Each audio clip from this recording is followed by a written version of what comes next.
All right, hello there, Chick Chat. We're back. Another Friday, another day of unexpected. Thank goodness Brooke is back because last stream was a little chaotic mentally.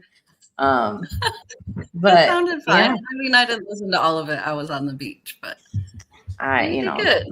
the further it got, the more the ADHD kicked in. So, anyways, Well, that's she's gonna so start we us off. are going to start off with bonus scenes from last episode because I picked those up. And then we are going to hop also back into last episode with Plan B Gate, which was not a bonus scene, but actually a scene that was cut out of last episode.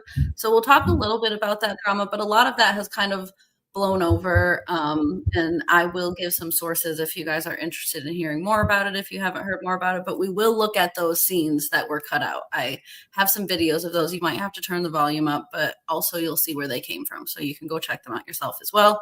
So we'll talk about those. There's 2 cut scenes. Hello. And then we will also give a little update on what I'm sure what everyone knows is going on with Hunter this week. Hunter's got full custody. We'll touch on that in just a little bit. But yes, he did get full custody, and I believe he also has full custody of baby Wesley as well. Really? And the judge. Yes. I didn't hear that part. Okay. Well, so he's still in a custody battle with Fallon over baby Wesley, but they're getting guardian ad litem's appointed for baby Wesley, which is like a lawyer guardian.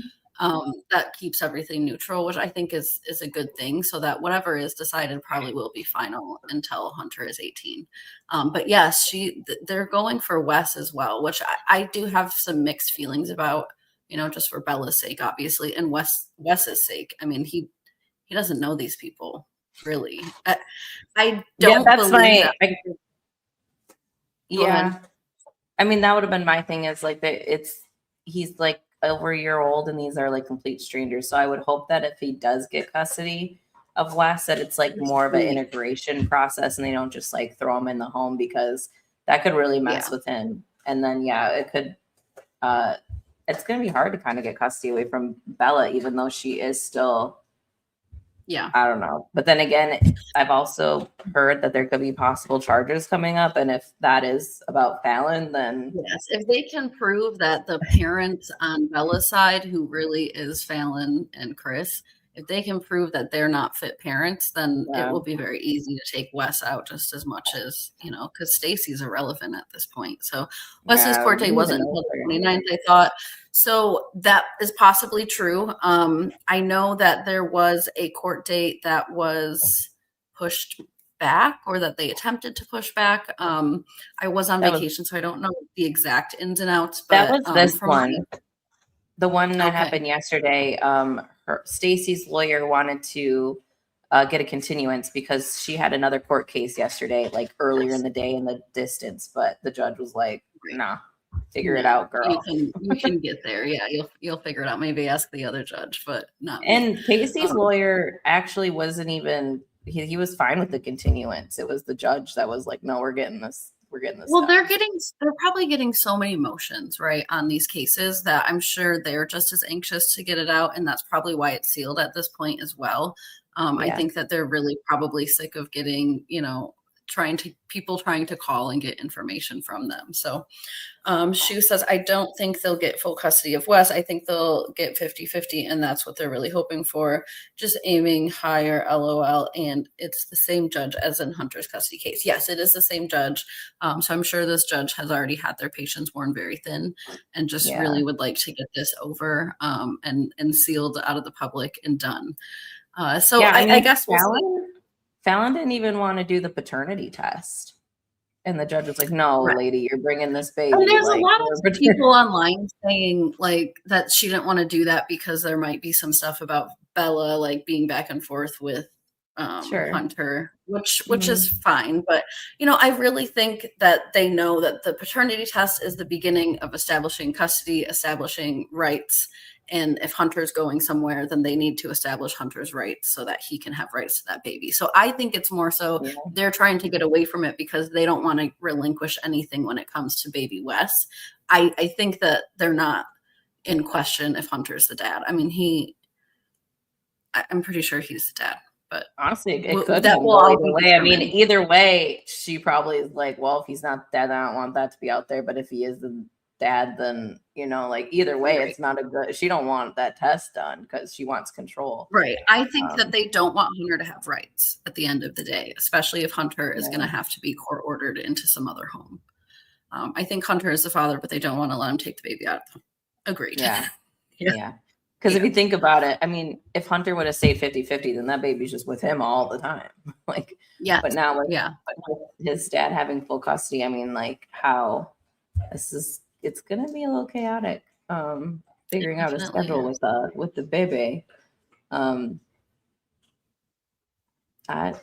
Does that, and I wonder, does that mean that the dad is not gonna let him see Bella at all? Like, are they just gonna go down to that's being what I've had in the court orders for Hunter, at least, is that he is to have no contact with the Vaughns, no contact with Bella, unless it's under supervision of the dad, Casey. I imagine that that's the way they're going to want to keep it. It would be wild if he's not the dad. I think he would at this point, yes, be devastated. I think that would really be awful. You get attached, and as we saw in the episode, like him and the baby are both attached. So I mean, that'd be quite the devastating blow there. Also, though, if he's not the father, it's better to find out now than never, or like 10 years later when it's even worse. So, and he's still got like a whole life to live as a 14-year-old right now. So like if that's not his baby and he's trying to get drafted and all these things and do better in school, like he could, pick up the pieces and he'd be devastated, but like it'd be, and even with the baby, like that would be a devastation for the baby as well, because you grow these bonds and attachments. But I also think the baby wouldn't remember completely at the end of the, like, it's not like, yeah, I think if there is really an issue with the actual paternity of this baby, yes, the sooner the better. But my suspicion is more so that they just don't want Wes to have any control over this child, or even worse, Casey. Yeah.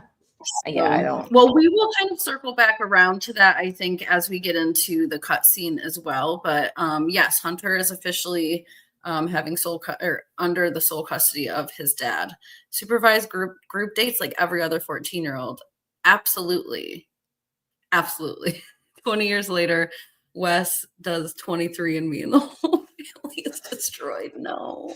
Dead ass. That could be what happened. I mean, that could have been an outcome. It's an outcome for some people. So it definitely is. Yeah. So like the sooner the better. I definitely get that. So yeah, I mean, we'll see. I know that this is the last episode, but I have a feeling that Anne and I will. They never said that to me. They just ended.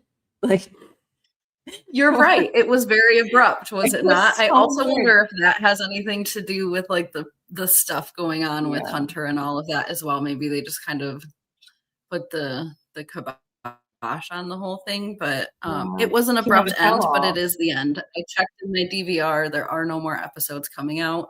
I do have the bonus scenes from this brand new episode as well when we start to cover that in just a couple minutes. But yeah, this is the end. So I'm sure that you and I will be back because there's going to be developments. I mean, even with a sealed court case, it seems like at this point, some of the people on social media that are quite popular in following the case have some sources in town that seem to be well connected. So I'm sure we'll get a couple of trickles, although I'm sure these content creators don't want to get in any trouble either with the law, but we'll see.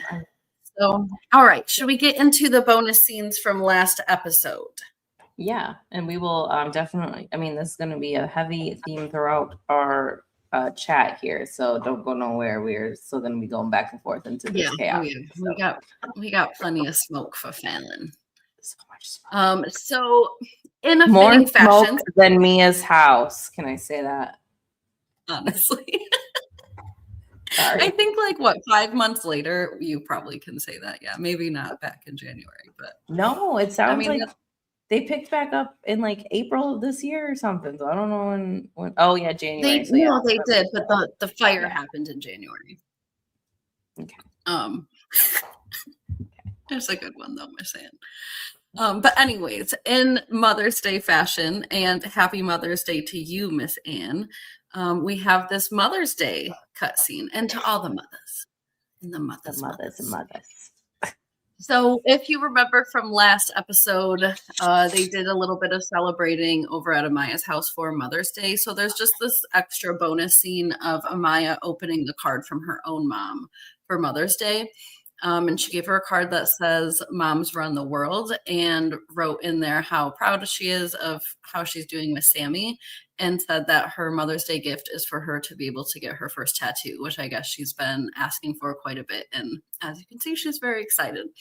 But Mama G says that the only caveat with this tattoo is that it has to be Sammy related. You can't be getting no Dot and Mbappin tattoos until you're 18.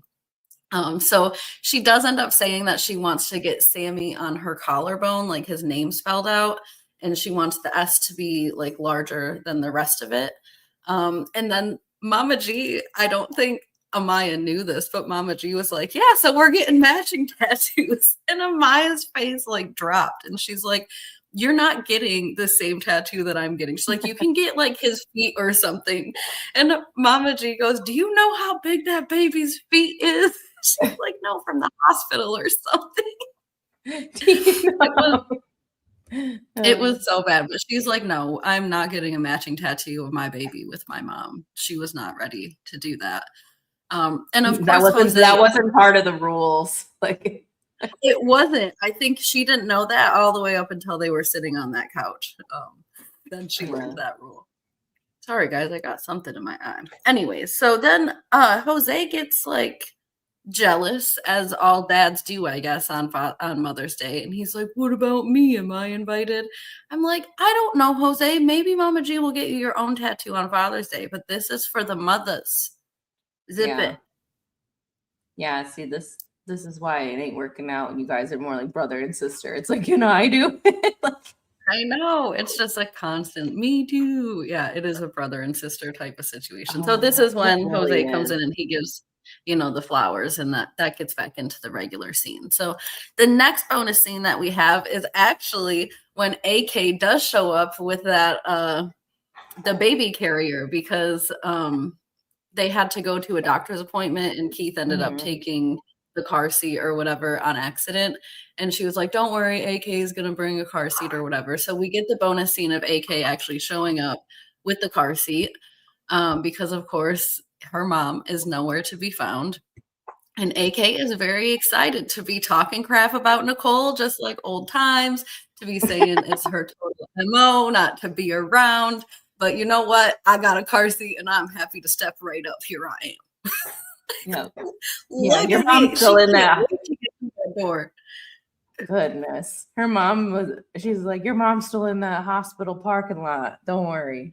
Keeping a spot for you all the time. You need to go back. I know. I mean, geez Louise. And I was thinking in my head, AK has a couple of kids, right? So maybe she had a spare car seat or something, or maybe a friend that this woman went straight to the store, bought a brand new car seat for these kids who already have a car seat, just so that she could take this baby to the appointment.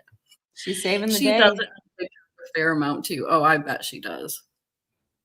I feel like anybody's entitled to at this point. Honestly. That woman. So we have also a little bit of right. Jesse's talking a little bit, or no, not Jesse. Jesse's mom, AK, is also talking a little bit about how thankful she is that Keith is allowing Jesse to stay for the 2 weeks, because at this point in the episode, they haven't learned that he's allowed to stay longer. So they're happy about that. They're talking about how that's going, but AK actually gets a little emotional, and she says it's really different not having Jesse at her own house. It's been kind of depressing, and she does apologize. She's like, I really don't want to cry, but it really has been quite hard without Jesse around. And I thought that was kind of sweet. I mean, I know Jesse, I think he's the oldest, so I'm sure he really does a lot in the house. Yeah, she's like, nah, I don't have help with these damn kids. I know. And also, like, kind of, Jesse is immature, but he's the closest thing to an adult in the home that she has. So now she's really just stuck with all these littles. Jesse does always look super uncomfortable. I've noticed in a lot of the bonus scenes that he's always like cracking his back and like stretching or something. So I don't know if this child just has a bad place to sleep or a bad back. Like sometimes he looks like he's 45 in some of these scenes. Like something might be wrong with his back. I don't know, but he does always look either physically uncomfortable or emotionally uncomfortable. Sometimes both. Yes. He usually looks like really blank to me. Like he don't know where he is. Like there's nothing going on behind the eyes. Yeah, it wasn't as bad in this newest episode where they're a little bit older now. I think everybody did kind of grow up and mature, and you can definitely see that just in the way they carry themselves. But yeah, Jesse just makes me wonder like what he was up to, you know, before all this. Like what kind of kid are you? I just don't know. Yeah. What does Jesse do? What does Jesse do? What did Jesse do? Yeah, I don't know. Do you have interests or anything? Like something. Yeah. I mean, it seems like he was kind of out in the streets a little bit, but like at what level, I don't really know. So I guess we'll never know because he's just taking a stroll around. I swear that Mia probably gives the man purpose, but anyways, he does. Actually, that's what they're about to, I think, come up in either this bonus scene or the one from the actual episode. I can't remember, but that does get brought up a little bit. So yeah, they're talking about they got to get to this doctor's appointment. It's at 10 o'clock. Mia has to finish pumping. So it seems like there's a little time constraint going on, and Jesse has to change the baby. This is the part actually. So AK says that she was definitely worried, you know, when she first found out that they were going to have a baby. And Mia stops her and says, you were not worried, you were mad. And she admits to being mad, of course, until she found out it was a girl, like we found out. And she says, you know, I know that right now it's going to be really tough because my son is only 16, but Mia makes it so that it's not so much of a struggle because she has such a good head on her shoulders. And Jesse just starts making all the noises. He cannot even believe that his mom would just look right past him and be like, it's Mia. It's Mia that makes having a teen pregnancy a lot better, not my own son. So he's pretty upset. What do you do, sir? Like, what does Jesse do? Anyway. So even she says, like, you know, I don't want to bash my own son, but, you know, I kind of have to speak the truth a little bit. So that's what it was. He's never really had the maturity level that he needs. So I think that is pretty much it with their bonus scene. Jesse does speak up for himself a little bit and says he's sure that he's going to make mistakes and he is worried about that, but he thinks he's going to be A-okay as soon as he gets everything figured out, which I kind of agree. I mean, everyone is a new parent, a first parent, you know, once. You got to figure it out. There's no knowing what you do until you're doing it, really. Mia does seem way more mature than other kids. She has a job. She deals with situations in a reasonable manner. Absolutely. I think Mia's more mature than most of the adults even on this show, let alone the kids. So that is fact. And I think she's going to be the one to really turn around like the generational trauma and out of all these kids too. I think Bella's going to continue to do what Bella's mom is doing probably to her daughter or her son. Yeah. You know, I think a lot of these things, like I can only imagine like the Tasha and Isabella situation when it comes to her daughter. Like I think that's going to play out, you know, Bryce blessed by God. Like the second that something goes wrong with this blessed kid, there's going to be another world war. It's just all of it looks bad, except I think Mia will keep it together and she will raise a healthy family no matter what. Right. Yeah. And Jesse's going to be A-okay.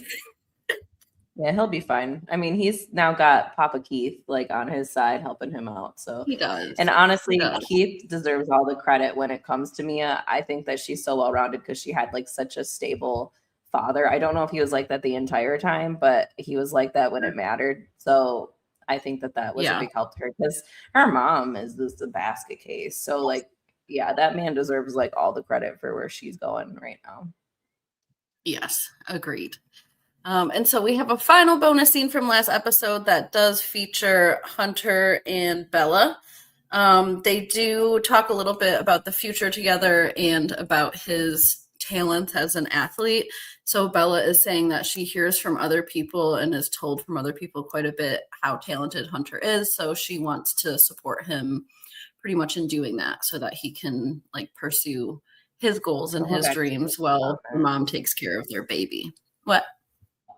Oh, this is a comment from the previous cutscene, and then I'll go back to this Mia comment. would never say someone is a bitch who raised a bitch, and Mr. Keith is definitely a solid dude. Mia would never say that. But that was, man, that was, I will say, like, Tasha and Isabella, like, they have been entertaining to watch. But, I mean, I'm not condoning that behavior, but I got some good laughs out of Isabella's statements. If Fallon gets charged with something, that wouldn't be sealed. No, probably not. The victim might be sealed if it's a minor, but we all know who the victim would be. He is. This guy. Yes. That guy. Sorry, I'm like mirrored or something. Yeah. I always have to point the other way too. They also get into talking about that they can finally go to high school together because Hunter has passed the 8th grade now. So they get to go to school together and they can attend prom together. Hunter is not very excited to go to prom. And so he says he's not going. Isn't he still a few years away from prom? He's only 14. Isn't prom like 16, 17? So I think it's for the two upperclassmen, like the juniors and seniors. But I think you can bring a date if they're a freshman. You can as bring long a as child with you. As long as they're a freshman level child. Okay. But I'm sure every school approaches it differently too. I know that he homeschooled right now. Like what? Currently, yes, but this was still back in the last episode as well. So she was, I think, still like on the cheer team and all of that. But yes, they're excited to go to prom together. Spoiler alert, they're never going to go to prom together because she probably ain't going to see Hunter again. And if she does, she doesn't have a prom to go to. Yeah, she's homeschooled, and homeboy is now under custody of his dad, which we talked a little bit about earlier. But I mean, they'll probably see each other again, but that whole engagement thing, like, child, y'all blow that TLC money on that ring. Okay, can we ask, like, do you guys think that ring is real? Because I'm like, why would they spend all that money on that? I would be shocked if it was real. I don't even think it matters if it's real. Like, the engagement's not even real. It's just like the whole thing is reeked of Fallon and Stacy. I mean, well, Stacy is just like Fallon's little like toy minion. Or so. Like, she doesn't matter. Like, this case has nothing to do with Stacy. It's her lawyer and like her name on it, but it's like when you do the homework assignment and someone else takes credit for it, like that's Fallon's doing the homework and Stacy's just like slapping her name on it. Like, this is a case between Fallon and Casey. Casey. Absolutely. Stacy is just you have to go through her because technically when I was in high school, juniors and seniors would buy tickets and bring underclassmen as dates. That's what I remember as well. I know the guy that I was dating was 1 year younger than me, not 2 or 5 or however many they are. Someone posted on Reddit a product image and it was like a $200 ring. Good. I'm glad. They should not be spending any more money than that on that kind of ring. It's crazy that they keep saying they want Hunter to play so he can get drafted. Let the boy play for the love and having fun with friends. I agree with that as well. I think, there's this many spots, right, on any sport to get drafted. I also thought that it was weird that they were like, they want Hunter to play sports to get a sports scholarship. Like, usually by high school, at least, you have to select a sport if you're going to be like so good in it that you get, college scholarship and get drafted. You're not playing baseball and football all year long and being the best in both. You're just not. I mean, like, you could try, but like eventually you have to pick one to go to college for. I mean, and they're never going to draft you or want you to go to play college sports if your grades and you're not showing up. Like, to be a part of a team, you have to prove that you're also going to be consistent and you're going to like show up in attendance and things like that. Like if they see that you're effing around in school and all that, like why would they want you to draft for their team? Like, does he think they're just going to skip college and he's just going to go straight to the NFL or the baseball leagues or like whatever? Like that's not very common. I mean, and all like their plans so far have fallen apart, even prom, even the plan they're making right now to go to prom, which is a very normal plan for teenagers to make, fallen apart. So I'm not putting too much weight. I'm not holding my breath in any of these things. I'm so glad. I hope to God that it was a $200 ring because, I mean, I heard that Mama G was on TikTok or something saying that like out of the whole season, she made less than 5K. So I can't imagine, if they're blowing that kind of money on a ring and that's it. That's the first season, anybody is on a reality TV show, they don't make much more than like 1,000 or two. Like they don't make that much money for what they're doing. Like it's if they keep going and stuff, then they'll probably up the checks. Just kind of like Teen Mom, they started with like maybe like $1,000 a season or something, and that was like good at the time. But inflation, they probably like 3 or something. But that's probably a moissanite ring. I definitely don't think that's a diamond. And moissanite is like a gemstone. It's a nice gemstone that like mimics diamonds. So like if you want to get yourself like a little fake engagement set, if you don't want to wear your real one and you don't want to mess that up and whatever, like moissanite's a good one to do it with. But yeah, to me, I was like, I don't think that ring is real. I think that would be silly. I prefer it not to be. Some people are in a double wide, both of them, Stacey and Fallon, and they gave those teenagers thousands of dollars for an engagement ring. I think not. You I don't even think that they're necessarily trying to push it off like this is a real diamond. I think they're trying to push it off like this is a real engagement, and that's hard enough for us to believe. Yeah. Yeah, he's playing at least 3 sports. Scouts ain't looking for people without focus. I agree. Like they're looking for well-rounded people. I think it's important that he stays active, but you really do have to like pick a sport and be in it for sure. Right. You got to spend every day, at training for that sport and go to, clubs and all kinds of stuff, especially football. Like that is no effing joke. You got to be in that stuff when you're in 8th grade. Solid.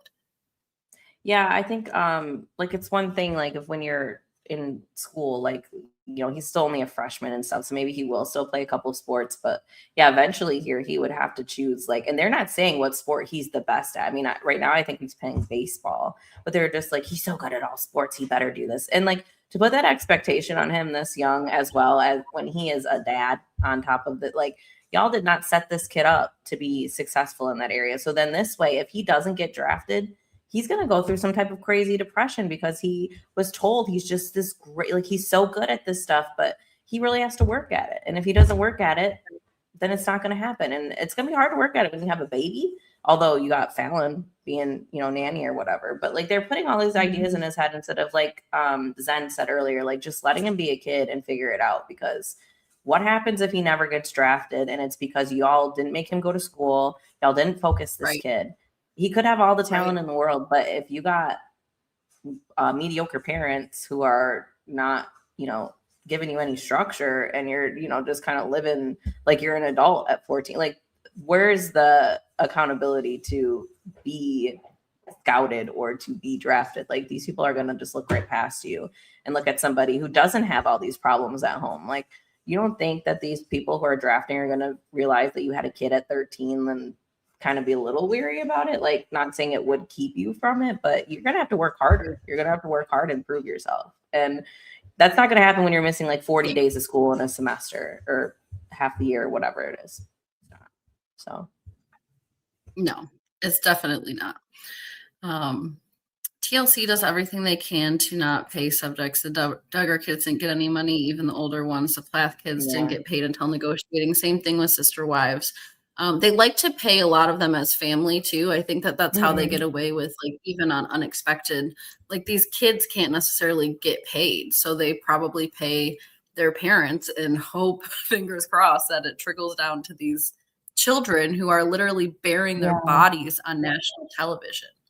Yeah. And I wish like, I know it's in California, this is a law. I forget where it's like put 15% aside for the kids, regardless. Right. I Yeah. forget the It's name of called like it. the Coogan account or The something. Coogan Yeah. account. Yeah. Like, I wish that anybody on TV at all, no matter where they reside, has to have a Coogan account if they are a minor. Because, yeah, like you just said, they usually pay like the family as a whole or like the parents because, like, technically, like, the kids can't be like employees, even though they are. I mean, without the kids in most of these shows, there is no show. I mean, even Teen Mom, like, I This feel show like, especially, right? I mean, it's all yeah, about pregnant teenagers.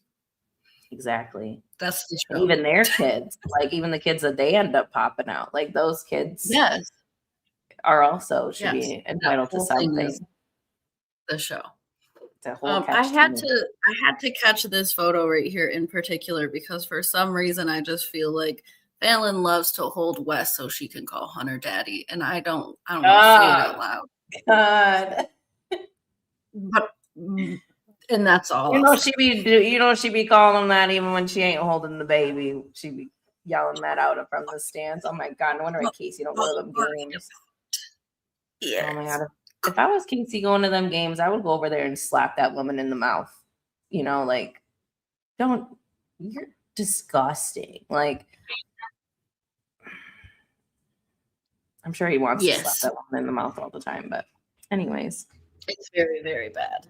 Very bad. So those were the bonus scenes from last episode. I think Sherry Frankie is trying to get better protections for child influencers. Jacob Roloff has also advocated for the need for children on reality TV to be protected. Good. I'm sure that I'm glad that somebody is. That needs to happen. I feel like it's way It definitely overdue. does. I mean, I think there's probably some kind of laws, more so around like child actors and like more in California where a lot of movies are made and stuff like you said. But I think really anyone who's under 18 who is filming doesn't really have the capacity to agree to it, let alone get paid from it or benefit from it. It's almost always all bad, even with child actors that we've seen a devastating, tragic histories from. So yeah. And in shows like this, it's so like almost violating for these kids. I mean, they are in this show specifically, they are bearing it all in front of a camera crew. Like, they are spread eagle and just blurred out. And people in an editing room are seeing the real thing. So like the things that these kids are being exploited doing, and like even in all reality shows, these kids are being exploited, whether it's their problems, like their family problems and stuff like that. Like, you're showing that stuff doesn't go away. bedroom typically on national TV. Yeah. You're showing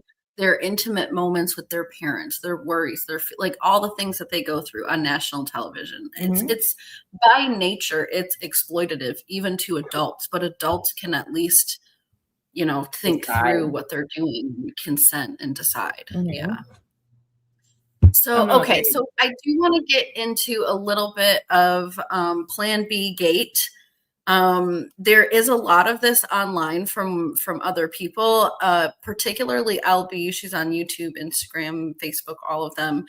She really got into it quite a bit. So if we do not go into it enough, or if for some reason you guys can't hear these 2 videos that I have, that is definitely a good place to go and kind of circle back and figure out all of that. But essentially the tea is that from last week's episode, most people, when they turned on their episode, and they saw Bella and Hunter's scenes, they saw a whole bunch of stuff about how Hunter was passing the 8th grade and that they were so proud of him for doing that. And about how they wanted to raise Bella and Hunter the way that they are so that they can appropriately care for themselves and their baby. But apparently there was a whole other scene that was part of the episode, not a bonus scene, but a scene that was actually cut out of the episode that on some platforms was still aired. And it seems like because it was aired on so few platforms that it probably was an error that was actually even aired. But of course, we are all watching.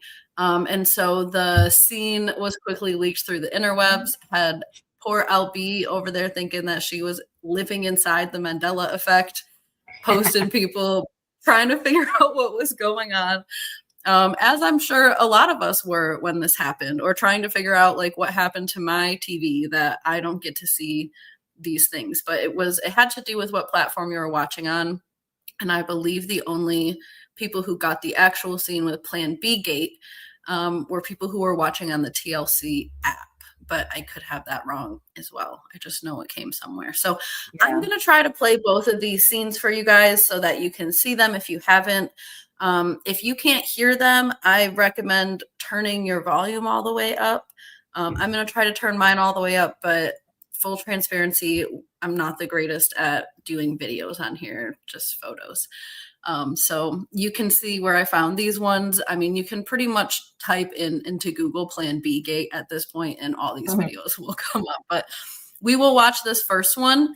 There's actually two scenes. There's a scene here with Fallon and Bella, and then there's another scene with Hunter and Bella that was also cut out of the original episode. So we'll start with this one. I'm going to turn my volume all the way up and see if that helps. And then I will put all your comments up right after. Okay, yeah.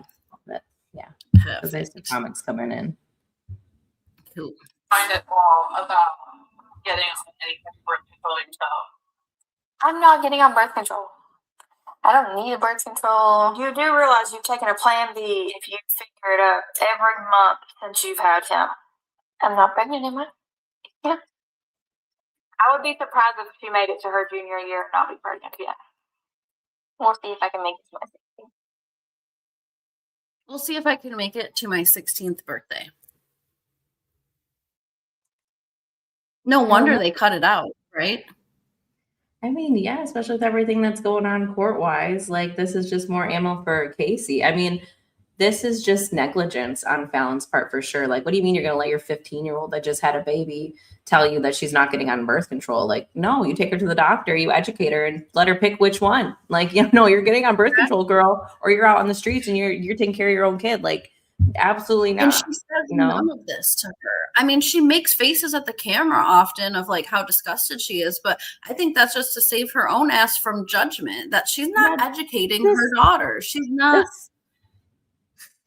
This lady acts like to the camera like she's on The Office and she's Jim Halpert or something. Like, yes, she does. Like, she loves to look at the camera instead of educate her child. What you should be doing is shifting your body all the way towards your daughter and look her directly in the damn face. Almost like Mia's mom did when she grabbed and almost strangled her, but that was wrong. But that's what she needs to be doing to Bella and saying, listen, you want to do adult things. You need to make adult decisions about how you're going to protect your body from things that you don't want and can't have. So there is one more video pertaining to this topic. I'm going to get into that one, and then we'll probably just go over all the comments, and then we're going to get into the actual episode. So this one comes from LB. She has a couple of these up as well from what happened. And this is, like I said, a conversation between Bella and Hunter. Hunter, I want to have another baby. I just want to relive what I had with Wes because he's growing so fast. Wes is 6 months old. A year. I don't know how old he is, but this is when. Am I not? A little bit, yeah. Yes, you are. For their own. This girl is so young, she does not even know the proper use of the term to each their own. She says each to their own because she's so limited in life experience. She's only heard that phrase probably a handful of times. But probably if you guys can hear this is Bella trying to convince Hunter that she'd like to have another baby. There's about 3 more seconds left of this. We're going to have to see. That's what you say. I don't know. He said never. He said never. We'll see. They end it with "we'll see." We'll see. So you're asking, we'll see. That Plan B doesn't work. Listen, like, you're already in a situation. I mean, now, I guess, hindsight, whatever. You're in a situation where this man isn't even a man. This child is not even with you, but half the time until now. Now he's not going to be with you really at all. And you just want to bring another kid into this after you're like, I feel so bad about Wes, like, having to deal with this. And, you know, I wish I didn't have sex for that. Oh, wait, maybe myself too. Like, girl, Fallon has really done a number on this girl. Like, I know, like, that's like the baseline of this, right? Like, this girl was raised to think this way. Like, her parents have not corrected her. Her parents have not educated her. Her parents have completely dropped the ball. Her mom is on Twitter when she's growing up, tweeting Teen Mom all day, like a fan, you know, like a crazy fan. Like she wanted this to happen. I mean, alleged. Okay, this is my theory. She wanted this to happen so she could be like, she could have her own experience with Teen Mom. Okay, she wanted this. They for her child. created merch before the show even dropped. Merch. Actual merch. Sweatshirts, hooded, and all. Saying what? Predator? The Unfiltered Club. The Unfiltered Club. More like the Uneducated Club or the Predatory ding, ding, Club. Or ding ding. Oh my God. Or the Neglectful Parent Club. Like ding ding bong. Oh my gosh. You know what? To jail. Straight to jail. Straight to jail. Oh wait. She already went to jail. I know, but I also heard there could be more charges coming, and if straight to jail. I don't need anything else anymore. Like, this lady needs to be confined. She needs to be like reprogrammed. Like, there is something wrong with her. Okay, like there is something wrong here, and she is not only was she like tweeting to the Teen Mom girls and Justin Bieber, she literally tweeted to Justin Bieber in all caps at Justin Bieber, please notice me. Begging a child to notice her, just like she is now, still as an adult woman, begging a child to notice her. It is a sickness that this woman is suffering from. An actual disease. Yeah, like she is like 8 to 10 years older than Justin Bieber. So mind you, at the time, like if he was like 16, she was like in her mid 20s, like late 20s. Yeah. So like, it's still her asking a child for attention. Like, I know Justin Bieber's grown now, but we're talking back. You know, she's a few years older than us, and I'm a year older than Justin Bieber, and I never would have messaged that man to be like, please notice me. Like, and I know Bieber fever was the thing, right? Especially like our generation when we were that age. But no, I don't think I ever tweeted to any celebrity begging them to notice my tweet. Like, I'm not. My head is not that in the clouds. And what would he say? Like, hey, like, what did you expect, Fallon, him to come save you from that double wide and Larry, aka Chris, in your life? Like that wasn't that. Like, you know how many tweets he probably gets? Like, please notice me. Like, he's got millions of people trying to get him to notice that. Like, eventually, you just don't even look. Like, he probably don't even look at his Twitter. Like, he probably got somebody paid to do that. Like, totally. So yeah, from the time he was 16, I'm sure. Yeah. Mm-hmm. There needs to be better laws to protect child performers. Facts. Agreed. They're being exploited. They don't have the life experience to recognize that their parents are not protecting them. Agreed. Mm-hmm. And, you know, even like the thing about like putting money aside in the Coogan accounts and things like that, like, I don't think that is like, there's no amount of money that's going to resolve the trauma, but at least you get something for yourself. But I think it just probably shouldn't happen at all. But that also is coming from someone who consumes this type of reality TV. I love Teen Mom. I love watching Unexpected. I'm, you know, grateful that these kids are opening up their lives. But I do feel like, you know, we're right on the boundary, right, of exploitative. And I think that there's even things that we watch on the show that I'm like, I don't know if I needed to see that to get the, you know, the storyline across. But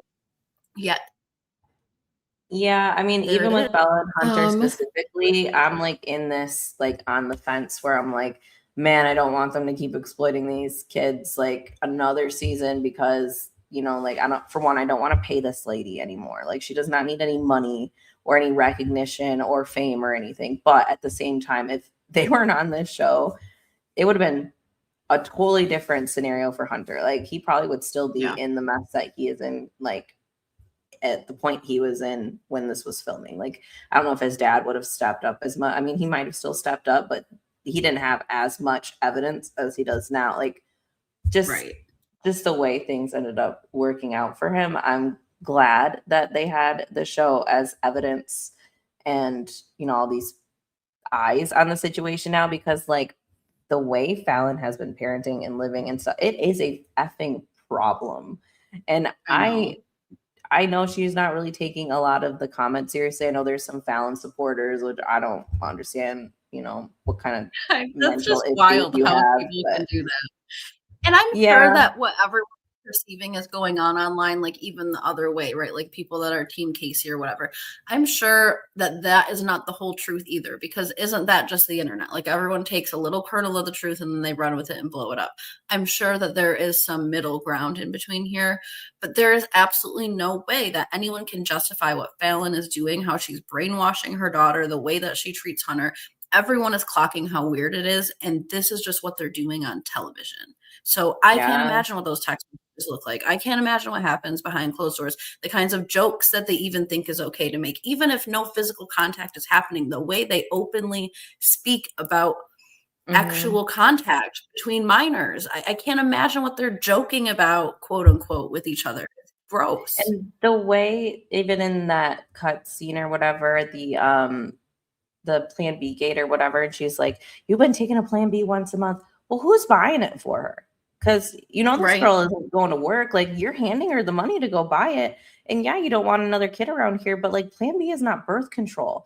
If she can take a Plan B once a month, she can take a birth control pill every day. Like there's no different. And the way that she's got Bella wired is that like gaining weight from birth control is worse than getting pregnant or like an STD or something. Like what? Like does like I don't know if people realize like how stupid they sound all the time, but like they do not. They literally do not, or they would not be on television saying it. Yeah, like I'm sorry, if my kid was sitting next to me saying like I don't want to be on birth control because I don't want to gain weight, I'd be like 5 pounds, like, and you're not even guaranteed to gain 5 pounds, like. You're not, and like just give it a whirl. Like you're a cheerleader, you're active enough. Like try it out.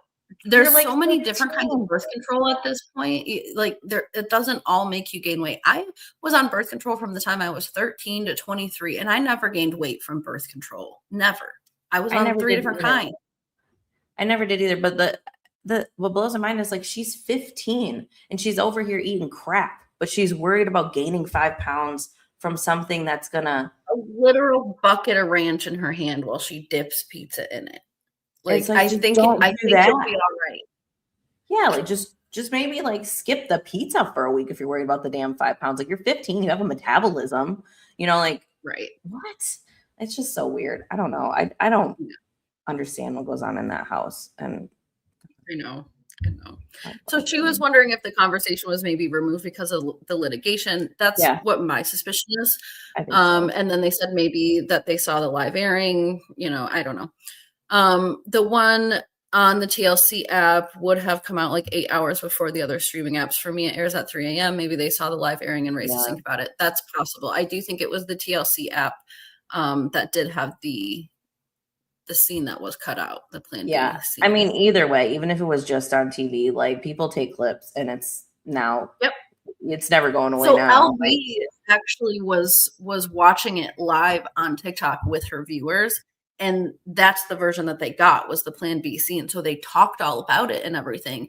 And then she said that she went back to watch it so that she could like cut some clips from it, and then it wasn't in there anymore. So she was like, I thought that I had lost my mind. I had to go back in my own stream and rewatch it again. So yeah, I mean, I'm sure it was really confusing for gaslighting from TLC at a time like this. I know. She was hoping her girls could be the next Tyra and her sister and cousin popping babies out and getting paid. You know, probably because I still watch Tyra on all her social media platforms. I think she's so funny. But yeah, her sister too. She got pregnant and they had family drama and stuff. They're probably one of my favorite families though from this show. Yeah. They were nice. Yeah, they were good. She was 27 at the time. Probably the Justin Bieber thing. Yeah. That makes sense. Still gross. I mean, you're 1 year older than me, and I never once thought about Justin Bieber. Same. I mean, and we were in that generation, Ann and I, and like, of course, I thought about Justin Bieber because he was everywhere when we were teenagers. but never like more than you would think about your favorite artist as a normal person, not as a deranged freak lunatic. There was a girl, remember, that I sat next to in high school that like just was obsessed with the guy. And I would poke fun at him, like, and be like, oh, he's, looks like a little girl. Like, because at the time he had that long hair and stuff. And yeah, this is bringing memories back for Brooke, but I got kicked out of that table because of the things I said about Justin Bieber. And it was not like anything bad, but that girl couldn't handle nothing. So that's the level I think Fallon must have been on. Like, I was just poking fun at her because she was. You guys, Anne is downplaying this. Okay, that girl was traumatized by Wayne, and it wasn't bad. Like if I said it to anyone else, they would have just been like, okay. But she flipped a lid. I had to move from the table. I forgot about that girl. Ooh, that was a funny time. Yeah, I had to move from the table that day. Like That's how we became friends, though, in that class, and pretty much because she was kicked out of that table. And I was like, I'm gonna put some respect on that girl's name. Yeah, I need to sit somewhere. Like shit. Whatever. I mean, but that's like the level I think Fallon is on. Like from these tweets, like, girl, you had time. Yeah. I'm younger than you. I didn't even like mess with Twitter much until. Right. Me neither. I had a Twitter, but I had it like as a college assignment. Like we had to tweet for a college assignment. I've only ever like tweeted Pepperidge Farm to ask why they got rid of the Geneva cookies. Like I only do it to yell at companies. Like I don't do it to like get noticed by Justin Bieber. Okay. Wasn't that like the golden age of Twitter too, when you could literally hop on Twitter and yell at Pepperidge Farm like you were the CEO of some other company, and they would actually like sometimes tweet you back. Like that was the golden age. They did tweet me back and said it was coming back after 2020. Never came back. I'm still mad. I still tweet them like once a year and been like, hey, like I forget. Oh man. We did get to see the real Fallon and Chris on police cams. Definitely go check those out. There's like 3 or 4 different videos. Larry, yes, the real Chris is Larry, by the way. Mm-hmm. Yes. We had to come up with an alias for this. Alan's kids were really little, too younger than mine. My daughter is 7, and the only pop stars she can name are the girls from Huntrix and Taylor Swift. Yeah. Taylor Swift is like, like Taylor Swift will live on for the ages. She's like a Michael Jackson type of, I mean, not that level, but pretty damn close, Will be. Give her for 20 more years, and she definitely will be. Getting in there. All right. Well, should we get into the actual episode here, y'all? I guess if we must. Like, it's only been an hour. It's only been an hour. Honestly, I think, this is the kind of stuff that we come here to talk to you guys all about for sure. We expect that you guys have probably watched this episode, but yeah, I think it'll be good. We'll get into the 10 months later epilogue of everything. I lost all my control on these things, so you'll have to pop me. I wondered if it was K-pop. Yeah. Yes. That's really big right now. Yeah. Okay. It is. Yeah. All right, into the episode. Who are we starting with? We're starting with Amaya and Jose, but you gotta let me share this because I don't. Sorry, my bad. I forgot that you were off with that. Okay. Is that cool with you guys? We start with Amaya and Jose. Just we're fine. All right, let's go. So we got like this episode was just like a flash forward in time until like about like 2 months ago or a month ago or so. And it was quite unexpected for me, like some of the outcomes of what's been going on. I mean, the whole season was just like so contradictory compared to this episode for most of these people. I know. I did kind of see a breakup coming with Amaya and Jose just because of the way that they bicker. And like, they've been saying like the whole season, like they kind of bicker like siblings. You don't see much of like romance there. You don't see like, I mean, he did a great Mother's Day gift. But you just, I mean, I felt like something was a little bit lacking there. But we do find out that Amaya has been a lesbian this whole time. And I'm like, well, where was that information? Like, I don't remember them ever mentioning that she was into girls like before Jose and then now. So I guess it makes sense that she's like back into girls, but she is dating a girl and she's been dating her for a month. But I will say, like, I kind of side-eyed, like, when Mama G was talking to them later on in their segment and was like, well, when you guys are with other people, like, make sure you take your time introducing them to, whoever. Like, I think that's the big boundary here. Right. And it's like, but you just said that the baby likes the new girlfriend and is a good judge of character because the baby likes the new girlfriend. And Yeah. the new girlfriend's only been here a month. Like, Mom G. I think in the context of friendships, especially being teenagers, it might be okay, especially at Sammy's young age right now, to sort of like slide someone through who you might be interested in as a friend. But I think like when you're an adult, right, and you run a household and you're like legit a single parent, you can't really have like friends who are men and introduce them. But I do think she gets a little bit of a grace period being a teenager and having like a larger family that Sammy probably wouldn't really recognize a friend, especially a girl. But agreed, she was really kind of being contradictory of like, babies are great, to tell if someone is a good or bad person, but also don't introduce them too quickly. I don't agree with that. I mean, I have a baby, right? And I wouldn't put all the stake into what his opinion of somebody is. I mean, like, he hasn't seen his own dad in like 4 months. And if he's like kind of like worried about him at first, I'm not going to be like, oh my God, my husband's a bad person. Yeah, my baby is like he's a little bad bit. person. Like, no, I mean, babies, like, sometimes they like people, sometimes they don't. I mean, kind of like dogs. I mean, I almost put more stake into dogs because they can smell auras and stuff. But like, a baby might just like somebody because they look friendly or like look like someone they know or whatever. Like, when I was a baby, I was terrified of one of my uncles. Like, anytime he walked in the room, I screamed my ass off. If people thought like that man wouldn't have been allowed anywhere, like, ever again. Like, the way I screamed about him.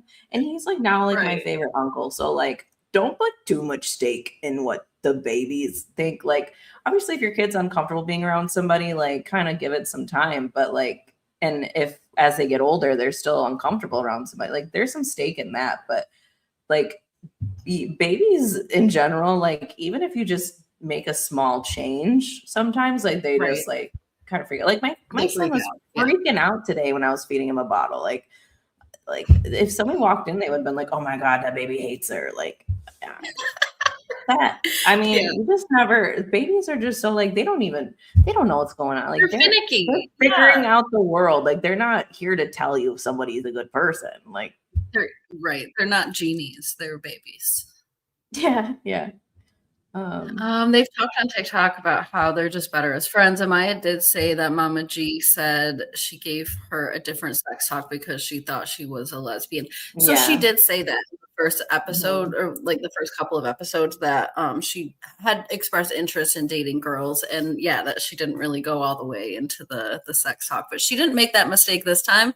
We have actually a bonus scene too of some more elongated protection talk and things like but that. I thought when she said that, she was just kind of like joking with her mom, like, "Yeah, I'm into girls." Just like avoid the talk, like, I didn't realize that she was like actually into girls, and that's why like Mama G like gave her a whole different talk. Like, I thought she was just like saying that to be like, "Don't even talk to me about it. I'm into girls, like, whatever, like, don't worry about me." Right. So I think that was both are probably true. She probably is into girls, and she probably hid behind that so that her mom didn't get into that part. Babies sometimes scream if their dad shaves off his mustache, honestly, and that doesn't change their whole personality now, does it? No. So exactly. There's we have no Amaya talking. Right. Amaya's getting her little confidence back. She's happy with where her body's at. She said that like losing weight, dyeing her hair. We noticed she got herself a couple of different piercings and things like that too. Her nails are done. She definitely sounds a lot happier. Like, I haven't seen her, giggle and stuff like this like she was in this episode really ever, right, with Jose. So I think that this is good. I mean, on the other hand, though, we see poor Jose is like dead in his eyes. I'm sure that it's still hard for him to really come to terms with everything, especially living under the same roof, because he did decide to continue to stay living with them which has got to be hard to do. But I also support Mama G so much in doing that. I mean, she is just like everybody's mom and cheerleader and rock star. Come to find out, I think she does hair, it seems like, from what we learned this episode. And so, I mean, that just makes a lot of sense as to like her personality as well. But yeah, I think I just have so much respect for Mama G, and also for Amaya for kind of like tolerating and understanding that Jose is probably better off, one, with Sammy, and two, at their house, because we still have yet to see Jose's mom participate in anything. And it's not because she doesn't want to be on camera, because she was in a bonus scene from like the first or second episode. So she does exist. She doesn't mind being on camera. She is just flat out not present in her son's life. She says they didn't express it that well. I went to see if Mama G had a Facebook profile, and she had a private one, but there are old pictures of them at pride parades, etc. Okay. Yeah. Yes. Mama G is my favorite. She's got the best one-liners, and you can feel how much she loves those kids and wants them to succeed. Agreed. I think she is the shining star from the show. I would watch a show just with Mama G. I don't even need Amaya. I don't need her dating. I don't even need Sammy, even though he's cute. But I would watch Mama G do hair all day and talk to people. I mean, I can only imagine all the tea she's got around the town. Because I mean, as a hairdresser, like you just get so much tea and information. Yeah. There was a point where they talked about the baby eating, and they're like, "What is the baby eating?" And she's like, "He's had some poofs and stuff." I just learned at the doctor's office like 2 days ago that poofs are like babies eating celery. Like they're like 1 calorie a piece. They're literally only for like to work on fine motor skills. Like they burn more than like they're like nothing. So like they're not for more than poofs. They're for a snack, an activity. Yeah. Like holy crap.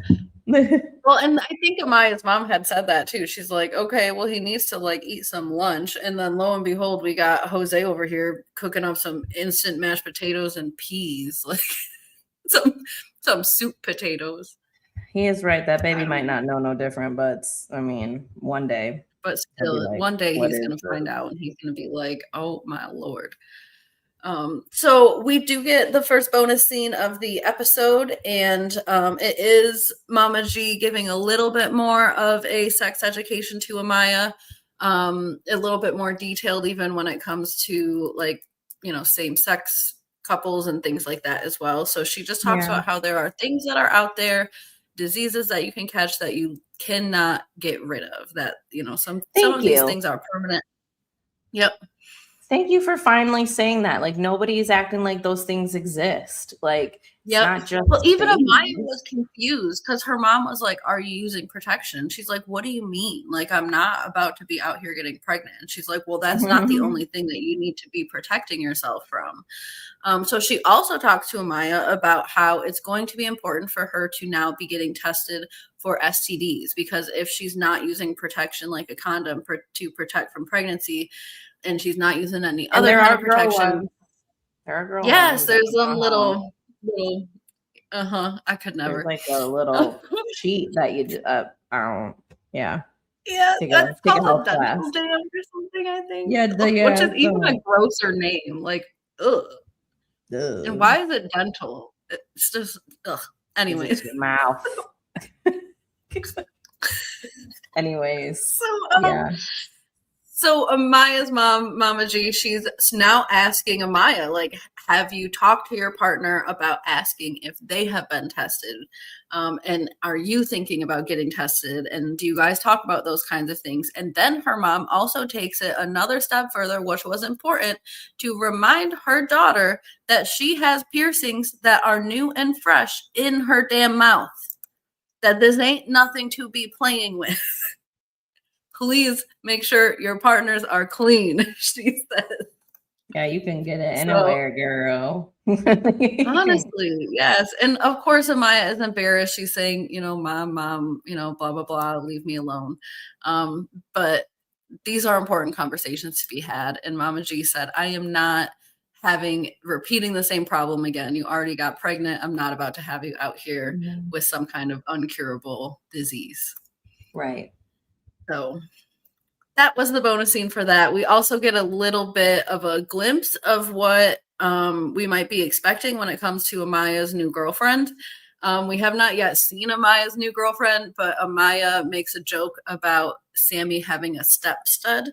And, for anyone who doesn't know what a stud is, TLC made sure that they made the definition of the stud and the step stud. Yep. They wanted to make sure we knew for sure. We were all clear. Clarity. Yeah. Yeah. We talk about no piercings. We talk about no nothing else. We got a masculine woman coming out here. And I will give here's yeah. And Jose seems pretty cool with her. Like, I will give like this whole situation a lot of credit. I mean, he seems pretty sad without Amaya, but at the same time, like, he's still willing to accept like where she is and who she is, and that this other woman is around now, and like he doesn't seem to have much qualm with that. I mean, he even answers the door, says hello, like he is not. He's playing the game with Janae. He even said in the confessional, Amaya seems happier now that we're not together and she's with someone else. So I agree. I think that this situation deserves a lot of respect, especially for young people. I know Jose and Amaya are some of the oldest, couples other than Bryce and Isabella. But they are acting, quite mature here. And I think, I forgot to say this earlier when we were talking about like how soon is too soon and that they've only been dating for like 4 or 6 weeks or something. But Amaya does say that her and Janae have been friends for quite a while. So maybe that's part of like the speed of everything. And even maybe that's part of like Jose getting along with Janae. Maybe there's a history there with all of them. So I don't know. Sure. But I did also notice too that Janae showed up with some donuts. Like, what is it with the donut man and Amaya? I know. She's bringing donuts. She's, but she does look good. She has been losing some weight. I can see that. So I mean, she's sticking to her guns. Jose and Amaya have come out. Oh, go ahead. No, go ahead. You're mainly the reader. Jose and Amaya have come out and said that they were already very we're already very close friends and they're part of the same friend group. I have like a sixth sense or something almost. They described him as they described him and her new girl as besties. Okay. I mean, they were playing the game together. I thought that was a beautiful thing, a man and a woman sharing a woman and a game and some donuts, maybe a child. Yeah. It's a beautiful thing. It is. I think maybe that, even some gym shorts. They might even share the same gym shorts. Yeah, I think it's kind of almost like a Corey and Cheyenne situation. Like, they're probably really good as just like co-parents and friends. And like, at least, if someday they were to work out later on, like Jose is doing really good about giving her the space and then both the space and the time to figure that out maybe in the future. But like knowing that right now is not good. Like Amaya said that there was a day where she asked him like why he doesn't love her anymore. And he said he didn't know. And he said he didn't even remember that. But I mean, and that's got to kind of sting a little if you really don't remember it or you didn't think that was going to be like what ended your relationship. But I will give like Mama G her flowers. Like she still let this kid live there. She still thought that was best for Sammy. She knew that Amaya was probably capable of still just being friends with Jose and like them actually being able to move on. And I think that the situation overall is like different, definitely. But I do think it's like semi-healthy. I mean, everybody's being honest about what's going on and like who they are and stuff like that. And the way that these people, the way her and like Jose bicker, like brother and sister, like kind of makes me chuckle sometimes. Cause like, I really, if I didn't know that they had a baby together, I would think they were related probably. But honestly, that's so true. Yeah, I completely agree. I think that this is the healthiest situation that they have. Even when they were together, they argued a lot and there wasn't a whole lot of love there anymore.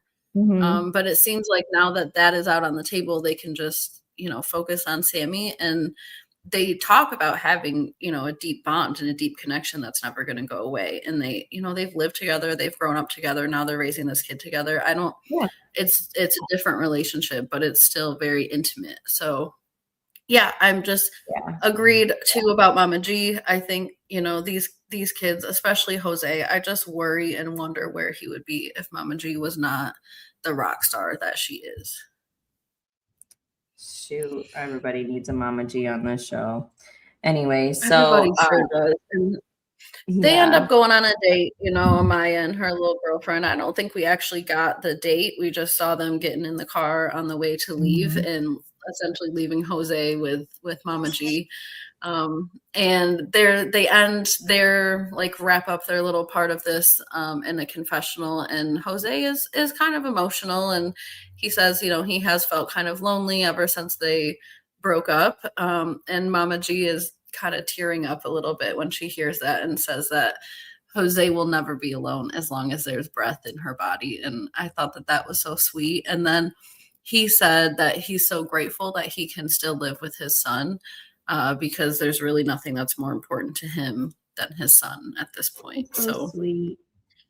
I thought it was a really sweet place to land, you know, where he says that Sammy really means everything to him. And we saw Jose struggle so much with like attention and affection and who am I, you know, to everyone else with this baby.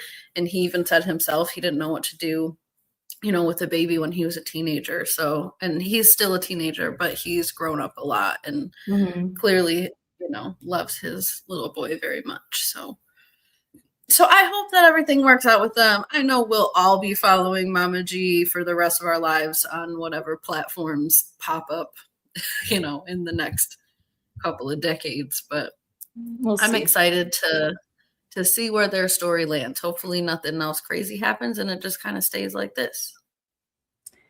To be continued, right?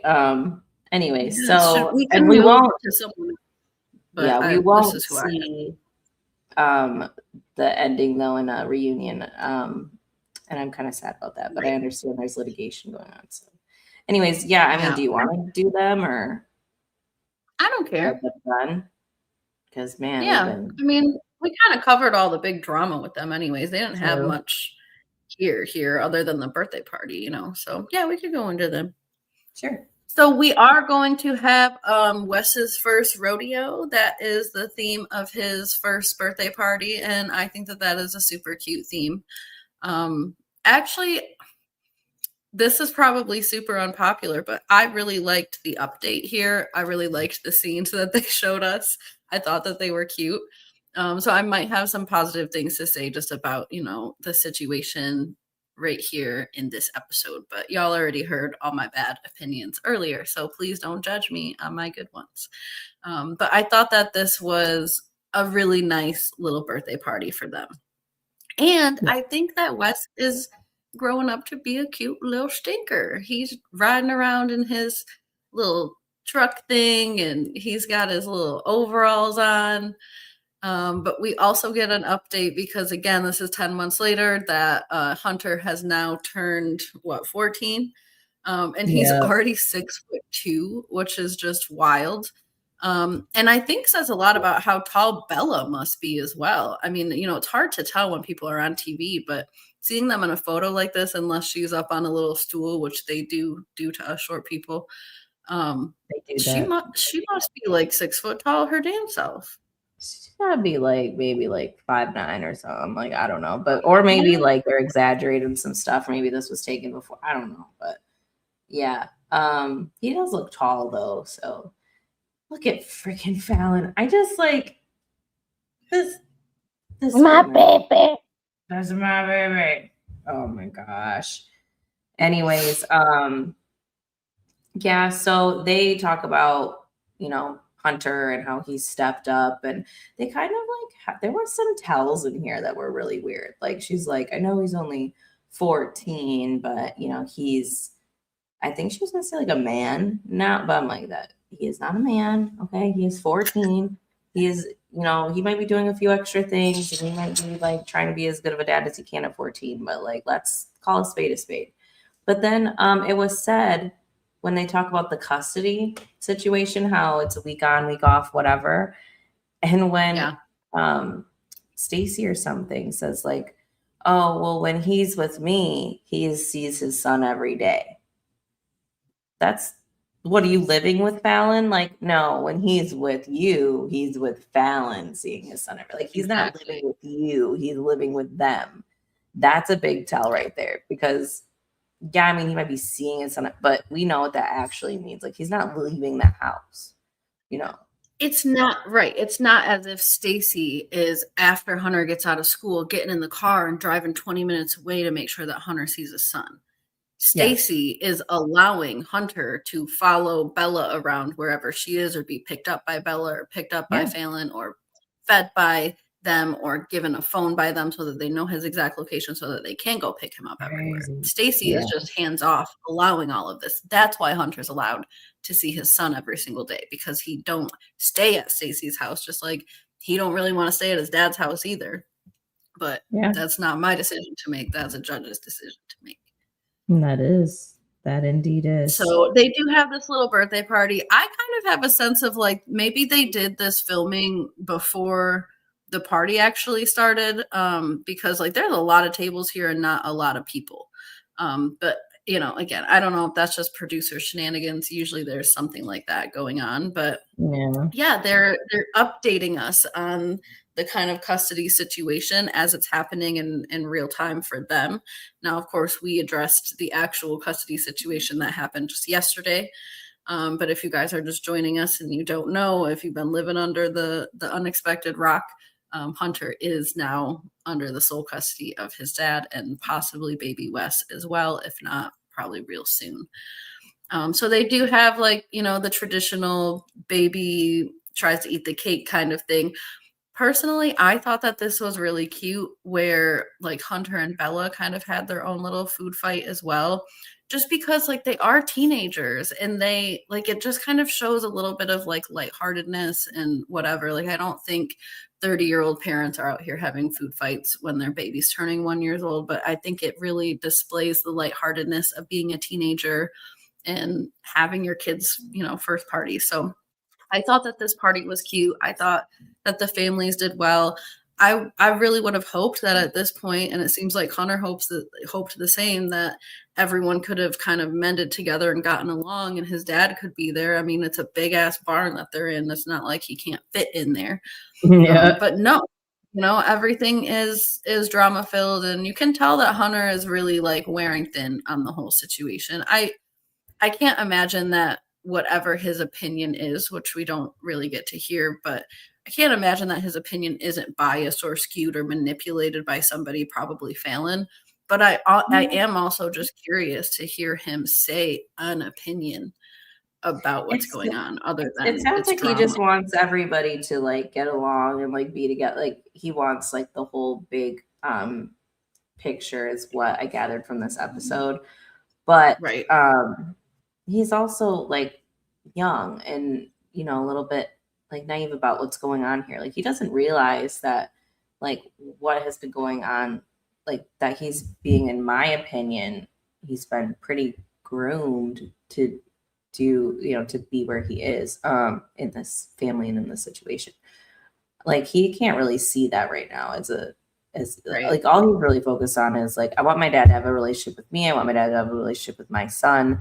And I want to also keep my like, he wants to keep living the life that he's living and also have his dad included in that. But he didn't realize that like, it's the life that he's living is like not normal. You know, like, this isn't like not normal, and it would not be condoned by any reasonable adult. And not just like teen pregnancy, not normal. Yeah. Right. The way like they're living, the way they talk to each other, the openness that they have, like, and that's where Bella's mind has been so skewed as well, because she thinks a lot of this is normal because her parents are normalizing it, and her parents are the model of what is right and wrong and okay and not okay. And yeah, I don't think any other reasonable adult, especially a judge in family courts, is gonna allow this to happen and sign off on it and say that that's okay. Like, there would have to be some crazy circumstances for that to happen, and even then they'd probably put him in foster care. Like, not to the Vaughns. Jeez, not to the Vaughns. that's not life. That's not how life works. So Yeah. I don't know. It is heartbreaking though. I mean, I think what Hunter's dad is doing is the right thing. I want to be exceedingly clear about that. But I think that the situation, even doing the right thing, is going to be painful for everyone involved for a long time, not just temporarily. Like, this is going to be a long amount of pain, an enduring amount of drama between these families.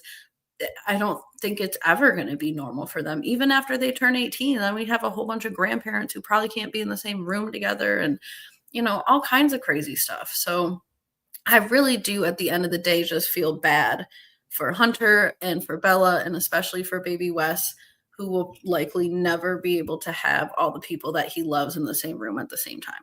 Probably not. Yeah. Sad. So Stacy wants to pretend that, she's following the rules. So she makes sure to say on camera to Hunter, you better come home after you put that baby to bed because you got to go to your daddy's tomorrow. Yeah. It also means they're not allowing him to see his son outside of that time. Yes. I think that kind of goes both ways, because I don't think like Fallon and company are trying to bring baby Wes over to Casey's house, because there's a lot of contention there between all the parents in this situation. So I think that it's not even just like Casey's like, nah, we ain't acknowledging that kid till there's a paternity test and like whatever. There could be a little bit of that, but I think it's also like the parents in this situation aren't communicating with each other very well. So they're barely able to get Hunter back and forth. I mean, we see people going to jail and stuff over this kid going back and forth. Like, adding the baby to that is just like a lot. So yeah, he probably doesn't see the baby at all when he goes over there. And I'm assuming that the dad is trying to do this, not really to get full custody of the baby, but to maybe establish some kind of visitation schedule. So this way it's just set in stone where like I agree. I think to establish rights in general, whether that's visitation, part-time custody, eventually child support, all of that. Because if he's going to take Hunter away from the source of the baby, then he's actually doing the right thing by Hunter by establishing a way for Hunter to have rights for this baby. Again, I think that this is all the right thing that Casey is doing. I think it should have been done, though, a long time ago, to prevent all this harm and trauma, because Hunter's never going to forgive his father for this, even if it's the right thing.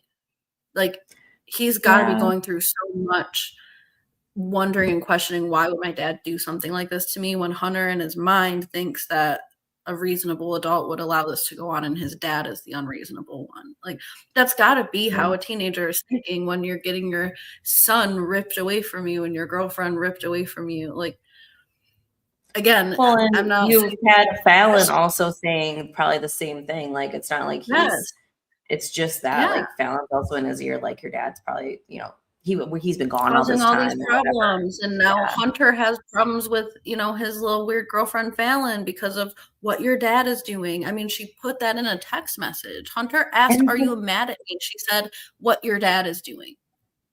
And the way they guilt tripped this kid this episode when he was going to his dad's and like saying goodbye to his kid and stuff, where they're like, he's not the same baby without you. Like, he's like, he's probably sad, he's seen like missing his dad and stuff, but like, my kid has not seen his dad in like 4 or 5 months. Like, it, like they're babies. Like, they'll bounce back when they see them. Like, it's fine again. Like, like the way that they're guilt tripping Hunter over something he can't even control. Like, he's got to go to his dad's. If y'all were really helpful, like, you would actually try to figure out a way where y'all can like do some kind of visitation schedule, because from what I've read in these court orders and stuff, like, he's fine with him spending time with Bella and the baby. He just wants it supervised. Like, he does not want supervised by him. And that is what any reasonable adult would actually do. It's just that these two teenagers have been allowed to hang out with unreasonable, crazy adults. And they think that Casey's lost his mind, when in fact Casey is the only one who has his head on straight when it comes to this. And I'm sure he's not perfect either. I'm sure we don't know the whole story, but he is doing the right things legally. He's doing right by his son. Right. And, if Bella wanted to, instead of just guilt tripping this kid, she could be like, maybe ask your dad if I can come over for a few hours with the baby. Yeah, Like, gosh, do with when we what all you sit down can. for dinner, at this point, something has to happen, or it is going to be And it's no one not talks like, to each other for the next 4 years. right, and it's not like Bella has no help at home. Fallon is a stay-at-home nanny right now. So it's not like she's getting no help. And when Hunter leaves for a week, like she's completely on her own. Like the way they're trying to make it out to be like, no, like she's got a lot of help, enough help to where she's not worried about birth control. She's not worried about having another baby. Someone brought up the point online. I can't remember. I think it was Reality T Squad, somebody like that. But they were talking about like maybe now that Hunter's gone, Fallon's actually not taking care of Wes anymore because she really just wanted to co-parent with Wes and she's not interested in co-parenting with Bella. It's like, oh man. Maybe. Shu says, and since he's living in a house where Fallon is normalizing this behavior too, just like Bella, and Bella's sister is also living with her boyfriend and baby, which makes his dad seem unreasonable. It does. It's like their whole little world is so skewed. They're teaching these teenagers and young people such skewed ideas that they really are walking out of that bubble and thinking that everyone else is the problem. It's Right. very bizarre. It is a very bizarre situation to be in. I do feel bad for that baby because the baby didn't ask to be here, does not know what's going on, and is now in the middle of all of this. And, you know, when they were talking later about like, you know, I wish we didn't do this because of this and whatever, like part of me side-eyed them because I'm like, you guys have been still doing it and still being unprotected and still like putting yourself at risk for this to happen again and again and again. All right. Like when I was watching this, I felt put off by that too. That when they're like sitting here now and they're like, well, we wish, you know, in hindsight, we wouldn't have done that. And, you know, we kind of put baby Wes in a bad spot and I put myself in a bad spot. And like, good. I'm glad that you're learning your lesson at some point. You know, it's I think never Hunter too late. feels that more than Bella does. Like, I mean, and he's Yeah. a boy, so if he's, you know, offered the opportunity, he's going to jump on it, you know, especially at this point where he's been doing it for so long.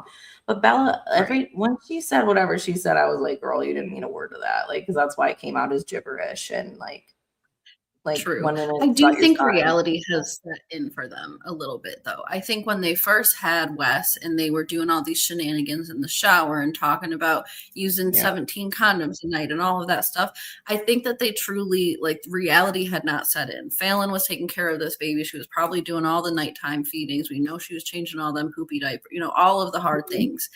Now, 10 months later, I'm sure they've had to be more involved with their son and they probably recognize how big of a responsibility it is, how much it's really messed up their family dynamics, how things are truly never going to be the same for them, especially now that they're on TV and all of this is public.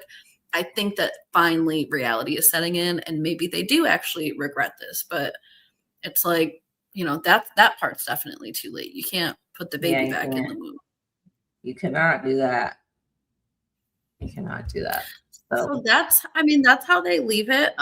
Essentially, we have Bella kind of worried that right now it's week on, week off, but she knows there's a court date coming where her dad, where Hunter's dad could essentially get full custody. At the time of filming, I guess Hunter's dad had assured Hunter that he wasn't going to go for full custody, but I'm sure after the airing of the show and all the stuff that we've all seen online, you know, he obviously did end up going for full custody because they ended it with 1 week later. Hunter's dad filed for full custody of Hunter and of Wes. And again, for the 45th time on this stream, Hunter is now, as of yesterday, under sole custody of his dad. And we're going to see how that plays out. Yeah, and we're going to see how that plays out because, I mean, there's possible alleged charges going against, I'm guessing, Fallon, but could also be Stacy, maybe some kind of negligence. I don't know. And then there's also the custody case for Wes later this month. So yeah, to be continued on them. And I think I'm sure we'll be back and doing even just a little quick live about it. Because we're pretty invested with all of it. I even think TLC will continue with them if they can. Right, they because I have seen a lot of you guys on here not subscribed. I think it's like 65% of the people watching some of these videos are not subscribed. So please subscribe. We're going to be back talking about the news, talking about all the things. And you've rocked with us this long, so why not just keep on doing it? But anyways, on from the infomercial to our next couple. which probably gave me the biggest surprise. I mean, I was certainly not anticipating Isabella and Bryce to be together. They could be a separate custody case over Hunter's brother. He was also allowed to spend the night with Fallon. So yeah, I've heard a little bit about that too. And since he's living in a house where Fallon, I read that already. Yeah, my bad. Yeah, I've heard about like the other siblings as well, that they were also, especially the younger sibling, I think it was brother, was also spending a lot of time at the Vaughn's house for some unknown reason, because Stacy's wholly incompetent as a parent. Jeez Louise. Yeah, I know. So, and you know, honestly, if it's a separate case, I wonder, because that case is not like quote unquote public interest, I wonder if it won't be sealed, and maybe that can give some people a good looking glass into what's going on possibly with Hunter's case.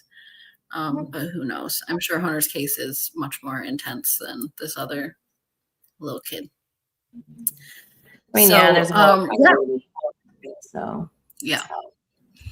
So anyways, Isabella and Bryce are living in a like fifth wheel camper trailer type thing, and they're together. The modern American fairy tale. According to Pop. Look at it. Look at it. Look at matching goes and everything. Yeah, and this is where I've been saying all season, Bella, like, making a decision like that while you're mad and while you're whatever is probably not the best idea. Going off your mom's little trauma and everything. Like, look at where it got you. Like, now this man didn't meet his kid for like a whole month. And now you're with him and you're best friends with me, mom, papa, and like you're back in the fold. And it's like the birth certificate because the dad's not on the birth certificate. You got to change this baby's damn name because Tasha's name is all over this baby's name into something else. I mean, she had to pull such a 180. She probably had whiplash. Bryce probably had whiplash. Blessed by God. And everything. It was crazy. Yeah, I have whiplash for sure. Yeah, so I mean, they had decided to be together. Apparently, the meeting, you know, a month into, what's her name, Hazley. A month into Hazley's life was pretty emotional for all of them, and Bryce has been working towards getting his CDL so that he can drive, which I was impressed with that too. You know, I know that I have judged Bryce a lot about his choice to work and his preferences and pickiness, but when he said that he is working so that he can afford to pay for his CDL classes, that did give me a little bit more respect for him, because he's not just expecting to like have someone pay for those classes or expecting to somehow have the money for that. Like, he's obviously taken a lower totem pole job in order to get the higher totem pole job, which is what he was kind of saying he wasn't going to do. So yeah, but I just wish he would have like just communicate, bro. Like I was saying last episode, I'm like, all he needed to do was just communicate to Bella like what his plan was with this job thing, because that's what really blew up in his face was the job thing. I know that the hitting allegation as well, but the job thing was like the real kicker that set everything off. Like all he had to do was just like open his mouth, get off his phone, and communicate like what his plan was or what his thought process was, and it would have probably been enough for her to be like, okay, well at least you're thinking about it, instead of. I also think that he should not have been so stubborn about the anger management thing. Like, I think that his family has probably been through so many domestic violence related situations that he probably sees anger management as some kind of punishment, when in reality, I think it would have gone a long way for Isabella at the time and even Tasha at the time, because he did admit in text message to putting his hands on Isabella. And he is so lucky that everyone is so mad at Fallon and the Vaughns and all the craziness that's going on over there. Because if Fallon didn't exist on this show, I think Bryce and his grandparents would be public enemy numero uno, because they were this close to stealing the spotlight with all of their shenanigans. But Fallon decided in real life, in real time, to keep upping the ante by getting arrested and all kinds of things. Crazy. He's a lucky man that is how that all worked out. So we do have their little card back where, you know, they're together and Bryce isn't like hanging by a little eater anymore. Yeah. I will say though, Tasha's just as like one, one bad day away from like a bad day, Yeah. But Oh yeah, she's something. So we got Bryce with the Amish beard. Yes. I do prefer the straight hair though. This was the first time the whole season that seemed like Bryce actually liked Isabel. I know he was so excited, like that she kissed him and all of that. I wonder if moving into the camper and away from his grandparents is good for his mental health. I bet that it is. His grandparents obviously try their hardest, but they are pretty, they're on him all the time and they just talk. So yeah, he probably can just hear his own thoughts in his head. That probably helps. Sure.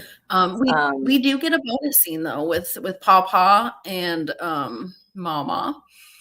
It's just a little bit before the actual scene that we see. So we hear a little bit more about how things went down right after Bryce and Isabella got back together. And she says that she did receive a phone call from Mama and Pawpaw with apologies to her about the way that they treated her, and that she thought that the apology was legit enough that she was willing to accept it and move forward.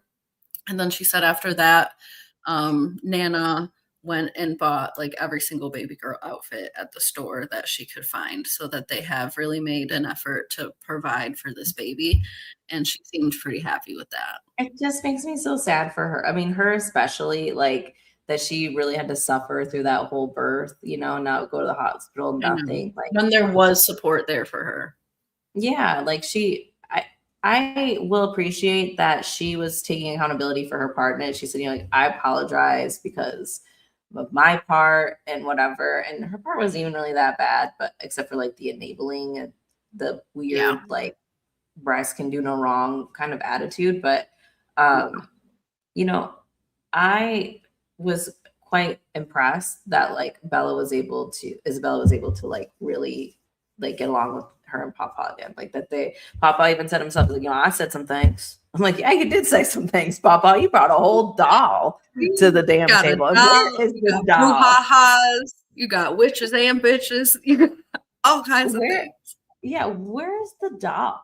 Like, that's what I want to know. Like, where is the doll now? Does he? There it is. The doll, the baby girl is still in the backup just in case Tasha comes back around. Like, I don't know, but I'm almost happier that this is the situation for Isabella than having the support of Tasha, just because, like, yeah, Mama and Papa are a little bit like, I don't know, something's afoot in that family, obviously, because there's lots of charges, lots of things or whatever. But it seems like they have more like support and they're trying to stay out of the relationship now, and they can see like that they've said something, like they can acknowledge stuff. But when you go over to Tasha, like Tasha's just like gaslighting her and like just like, oh, it's your fault. You left. I didn't take you out. Yeah.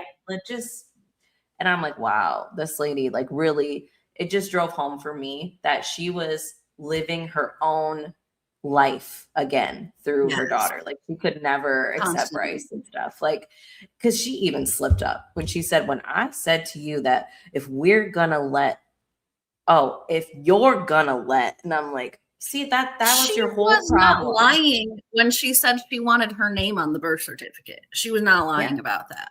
I think she compromised with her name being inside this child's name instead. I think that was a compromise for her. I mean, Tasha wanted, to co-parent and raise this baby with her daughter. And the second her daughter was ready to be with the actual father who was doing the things you wanted him to do, that you made your daughter break up with him for because he wasn't doing, now all of a sudden it's a problem. Like, I understand her little rules or whatever about, I don't want him in my house and blah, blah, blah, and you lied to me. And yeah, she did lie. And she probably was disrespectful about it. And knowing Isabella, what we've seen on TV, I bet you she wasn't apologetic in the slightest. But I think her mom needs to understand that they are living separate lives completely. And that this is it's not going to continue this way, especially when you have grandparents like Bryce's parents who, despite their craziness, are willing to be involved. So Isabella says that she still doesn't completely trust Papa and Nan, but that she's kind of working on things slowly with them, and she's pretty happy with how things are in the moment. And Nan also says that like the baby really melted away a whole lot of the tension and everything. So we also find out that these two were engaged, and to me this is definitely a more welcome engagement than the engagement between Bella and Hunter. First of all, these two are now 19 years old, so they can actually legally get married to each other. And I think that they kind of have a shot. Like, I think they have a little bit of a chance. We've seen them go through some hard times and make it out. So life is hard, especially with a baby. So they've got some support, at least with his family. So I think that maybe they have a shot. So they're talking a little bit about like wedding planning, birthday planning. Isabella says that she definitely wants to get Hazley's first birthday out of the way before they start talking about a wedding and everything. So they talk about all of this over a good old crawfish and crab boil, which is very reminiscent of, the first episode with the bad Very conversation. Very much. Yeah. Yeah, and their backseat reminded me of Leah Messer again, like just filled to the brim. Craziness. They got, I don't know. Anyway, she's know. gonna call Tasha. Because she did decide, like with the birthday party, that she doesn't want Tasha to be there, which is very much Isabella's MO. Once someone is cut out, they're cut out of everything. So I wasn't really surprised to hear that. I also think it's probably a fair decision, with Nana and Papa being around at the birthday party. They're probably footing the bill for this birthday party. If I was Isabella, I'd probably feel kind of uncomfortable bringing my mom around, especially without things being mended. Yeah, and Tasha was putting on this like strong girl, like bitch fit. Like when Bella called, she said, "I'd like to clear the air," and I think she handled it at first like really maturely. I think she was like, I want to clear the air with you. She wasn't yelling at her. She wasn't even telling her she was uninvited yet. She was just like, I just don't understand like where we got to disconnect and where things went wrong, why you kicked me out, whatever. And then Tasha just comes out swinging. Like you can't even tell who's the parent here if you were just going off of voices. If you just closed your eyes, yeah. Yeah. And she's, pretending that this kid don't matter to her. So I don't care if I see that baby. I don't know. Like, Tasha, stop saying things you're going to regret and that you don't mean because you do care. And all you're doing is just pushing your own kid further away. Like, you should just admit, like, yeah, I'm not a fan of Bryce. He would have to do a lot for me to change my mind about him. But I still love you. I still love my grandchild. And, I understand. I support you trying to have a family. Sure. Like, God damn. Like, because regardless, if you agree with it or not, Tasha, like, they're just going to go harder at it if you disagree with it. It doesn't even matter. Like, just let them go through it. Like, whether they stay engaged and actually get married at 19 years old and whatever, that's up for the future and for them to figure out. That's for them to figure out. Like, Tasha wants to play the whole victim of like, well, I'm just staying out of it because I don't want to be blamed for the problems that they're going to have in the future. Oh, get over yourself. Like, you are not that important. You're just not. Yeah. At least not at this point in life. I mean, if something goes wrong between Bryce and Isabella, it is certainly going to be because of Bryce and Isabella. They live together now. You don't have the influence that you used to have. Maybe 10 months ago, yeah, it would have been your fault. And guess what? It freaking was a little bit your fault. I mean, you sat in bed with Isabella every night and talked to her about how imperative it was that he went to anger management, or this can't happen or that can't happen, and how everything needs to happen before the baby's born. And if it doesn't happen then he's got to go. Like, there was so much pressure that you put on that young girl and this young kid to figure out a life that, newsflash, they have figured out now, and you're the one who has the problem with it, nobody else. I don't understand Tasha at all. And it pissed me off too that she wants to sit there and act like she's unbothered by it and then sit on the couch and cry at the same time because she's so effing bothered. Pick a side. Yeah. Yep. Oh yeah. This was the first time I the know, whole I know. season that I it just had seems to like get in the same comments. Yeah, but I was actually pretty impressed when they asked Bryce about Tasha. They're like, how do you feel about Tasha? And he's like, I don't really feel any way about Tasha. Like that's between Tasha and Isabella. Like I'm just here to support her. And I'm like, now that's like the right thing to say and feel. I mean, Tasha drug this kid through the mud all season. Like, yeah, I mean, we all kind of did. I mean, he wasn't really helping himself, but like for her specifically, like there could be a lot of animosity there. And, she was the main reason that he wasn't even there to see his own child be born. I mean, if anything, that alone could be enough for him to can't stand her because, I mean, yes, it was Isabella's decision as well, but, it was spearheaded by that woman. Like she probably would have let him be there if it wasn't for her mom being like, keep that man far, far away. So, I mean, for him to still be like, I mean, I don't think about her. Like, she ain't really she don't bother me. She don't bother me. She ain't really a part of my life, and it's fine. Kudos, Bryce. Yeah, I thought that was really mature and honestly the best way to handle that because this is between, Bella and her mom. It has, Bryce is the topic here, but it has very little to do with Bryce at this point. Bryce has done everything that he said he was going to do, shockingly. And now he's also taking care of, Tasha's daughter and his own daughter.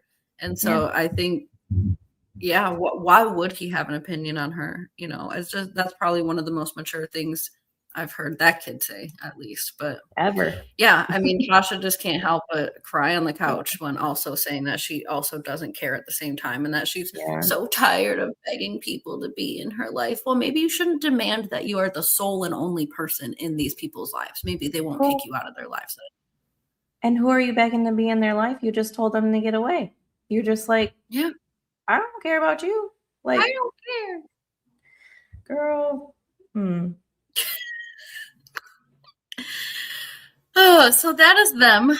And now we make it to probably the most unproblematic situation. And it didn't come without problems this season for sure. But at least the teenagers in this storyline, Mia and Jesse, they have proven themselves to be pretty mature, to be pretty good parents right away, to be pretty good partners to each other, which I think is admirable.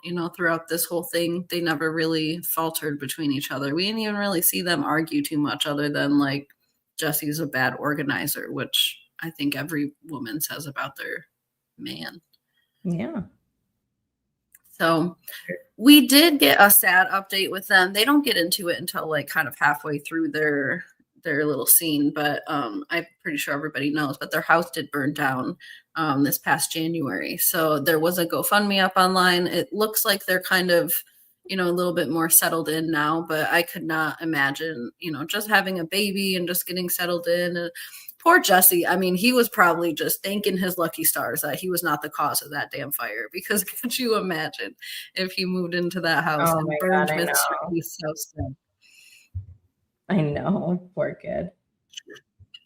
So, and I just love how he calls him Mr. Keith. Like, even still, he's been living at his house now for like 10 months or whatever, and he still calls him Mr. Keith. And it's just the cutest thing because Keith is so, burly and like manly, and you're just like, Mr. Keith almost like demasculates him a little bit. Like, I don't know. It's just funny to me to look at him and be like, Mr. Keith, it changed me for the better.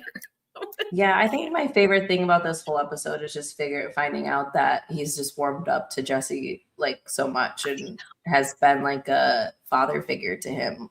Jesse says like I didn't really have a dad after like 11 years old, so I've learned a lot here from Mr. Keith, and I respect him, and like whatever. And I think that was like such a beautiful, like, of everybody's storylines. I think that this was like, it was so nice to have them in here because it was like the true silver lining. Like, I mean, Amaya and all that, it's like good, but like this is like the warm and fuzzies. Like, we saw these kids like really struggle with Nicole. Like we saw them really struggle with Mia's mom, and they've now lost their house in a fire, and just like, like they have also had their own like real struggles but they're Yeah. also like so well put together. Like they have such good heads on their shoulders for being so young, and just the little warm and fuzzy moments. Like, yeah, that's really nice. I know. If I it love wasn't for seeing them these and two Amaya, on the couch together.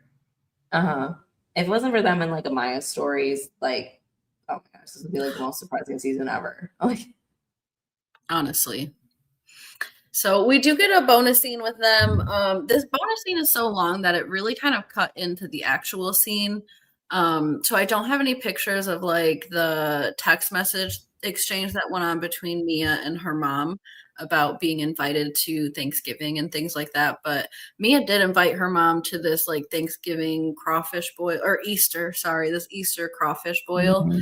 And Mia's mom declined the invitation and also said some really nasty things to her that I didn't get the photos, but I remember when I was reading it, I just about lost my damn mind to my husband. Like, she's just the entitled nature of Nicole, and how you can disappear in a hospital parking lot for 11 hours and act as if it's your daughter's responsibility to go seek you out and call you and make sure that you're at her doctor's appointments. I mean, the whole thing is trash. And guess what? Mia did seek her out. She has texted her. She has tried to reach out about the baby's doctor's appointments and about damn Easter. Here, Mia is still not trying to include her mother in places that her mother, quite frankly, does not even belong anymore. I'm Honestly. sure it's not easy for Keith to be like, yeah, invite your mom because we all hate her and she causes all this drama. But Keith knows if she's not invited, that all hell's going to break loose anyways. So it's like, this woman is just dreadful. She just brings down the mood of everything. Mhm. So we got a different kind of bonus scene. It's honestly kind of boring, but it does start off with a little bit of a bang. The producers ask Mia if she still wants to marry Jesse, and she says sure. She's not as enthusiastic as she was when she was pregnant about marrying Jesse, but she doesn't really deny, that she would still like to.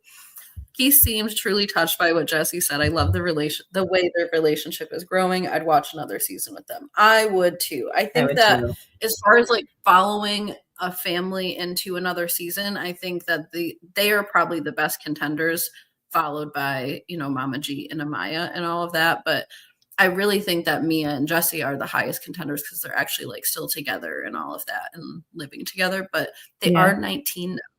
So I know we like to, TLC, not us, but TLC likes to exploit younger people usually than 19. Mhm.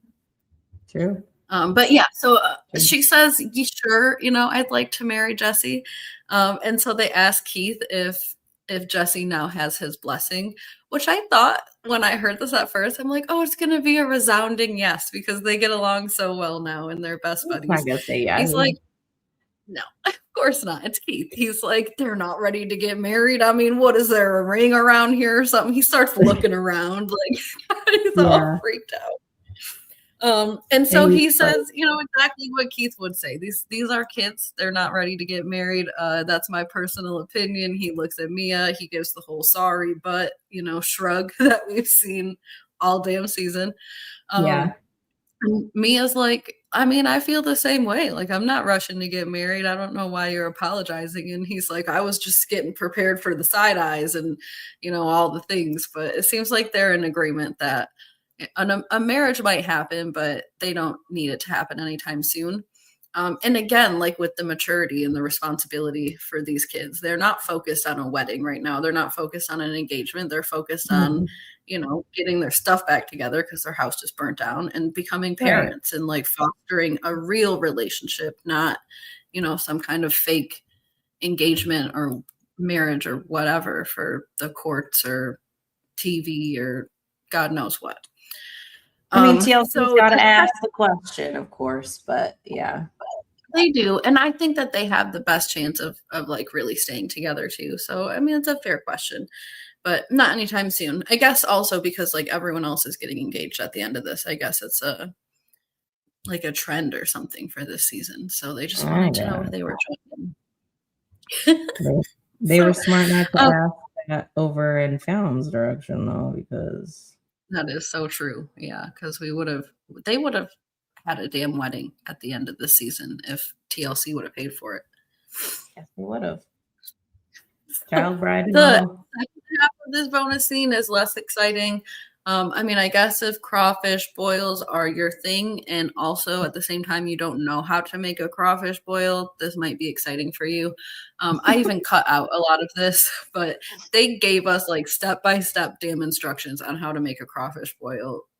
I don't know. So I'm just gonna kind of clip through some of these. They talk about the Louisiana seasonings. She's not really sure if you can get them outside of Louisiana, but let me assure you, Mia, that you can.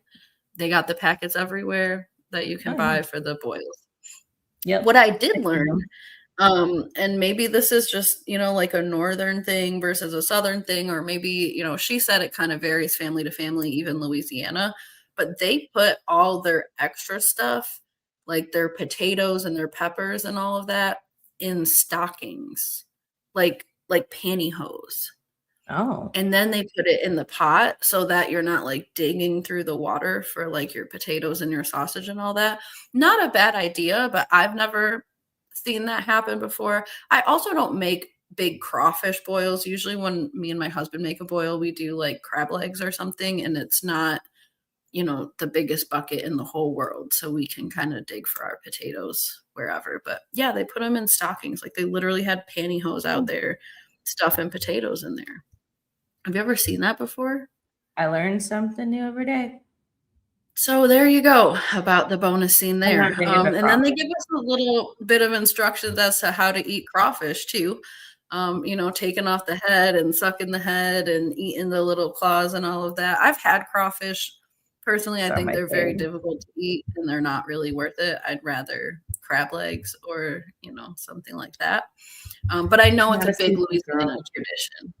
I know. I'm glad I don't live there. I could never. I'm not a seafood girl, not really. I love seafood. Maybe a little whitefish. I tried lobster once on a cruise. That was good, but I mean, keep it. I love it all. Shrimp, scallops. Keep it. Crab, lobster, salmon. Oh, I like salmon. I do like salmon, but I like salmon and cod. Probably my favorite. Yeah, I ate quite a bit of salmon when I was pregnant, so I like the salmon. Yes. So yeah, they said, you just pinch that head and you suck that thing right on out there. Anyways. This is where we learned that their house burned down, and I guess it was kind of coinciding with like they're cooking outside, and Mia was saying, she misses the underside of their house because they had their house up on those stilts. And I guess that Mr. Keith was underneath the house. He was smoking a turkey, and all the wood pellets started catching the side of the house on fire. And then this is where we learned that their house burned down, and this was a picture of it, and I just couldn't imagine. And I didn't know it was like, I mean, I don't want to say it's his fault because it's not like that's what he intended to happen. Sure.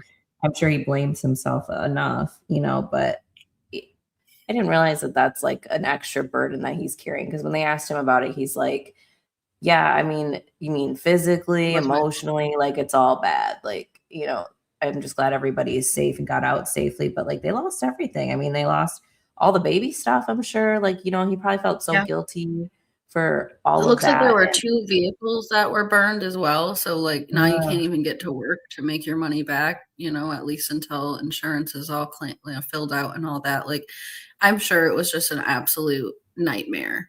But it also, I think, just really shows like, so the fire happened in January. I'm not exactly sure when they filmed this 10-month update, but I mean, it had to have been at least a month or 2 months ago. And so in 3 months, they're already living in a new place. Like they have shown some true resilience, this family.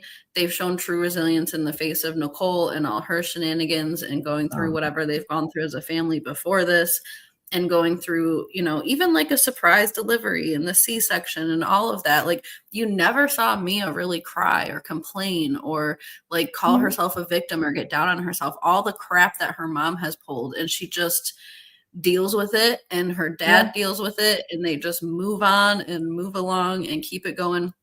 And that's what he's really teaching to Jesse too. It's like, yes, you just wake up every day and you try, even when it's hard, and you'll be all right. And I think that a lot of their resilience has to do with like how stable Keith is. And it's so sad that like internally he's probably dealing with so much guilt Oh my just God, I based on know. what he said. Yeah, I feel really So- bad for him and for their whole family. I mean, like that's just got to be tough to go through all that. And I think it's probably a good thing that Jesse is around because, you know, at least he feels like he can give Mia that. Like, yeah, like I may have burned the house down, but like, you know, at least I can give you that what you asked for. So, yeah, I mean, I'm sure he's like living with tremendous guilt, and he shouldn't because like that can happen to anybody. A freak accident, like Yeah.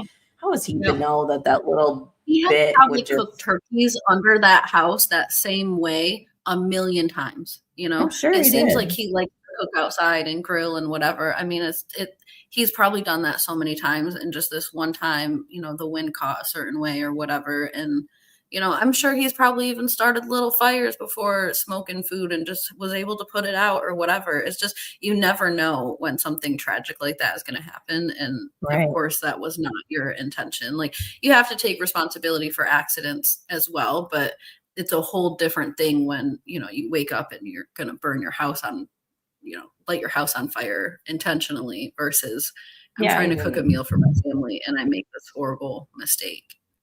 Yeah, I just feel bad for him because and nobody deserves to live like with that kind of guilt. Like, I know. So you can see it on his face. So- Like he's just so stressed. Anyways, well, that's everybody, right?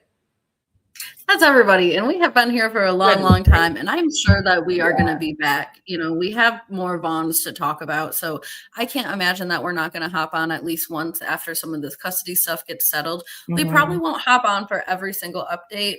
You know, sometimes we like to wait a couple of weeks and let some things accumulate. But I mean, when it comes to Fallon and her whole drama, I can't imagine we won't be back in at least 2 weeks talking about something. And if not 2 weeks, then 3, because I think that that's, you know, when Wes's situation is going to get tied up. And we might not have all the details, but I think that we will have some ideas of what's going on. So we will definitely hop on and chat with you all about that. But yeah, this is it. This is the end of the season. That's a wrap. We've had breakups, engagements, custody battles, repaired relationships, all kinds of crazy stuff. So, I mean, oh my gosh, unexpected is unexpected.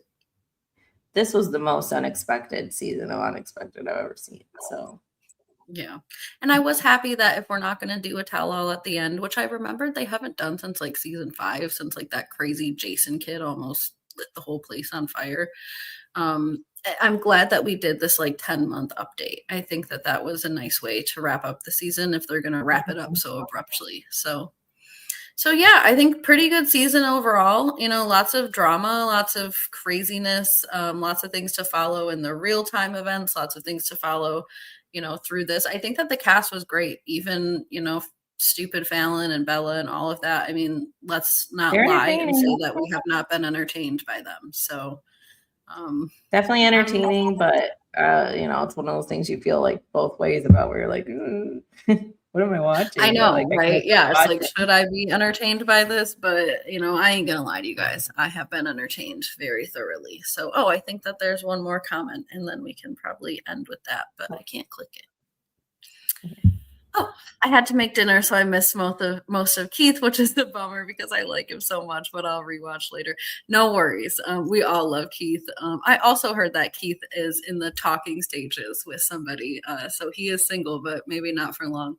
Not that you meant that by liking him so much, but I know a lot of people. Yeah, what were you thinking?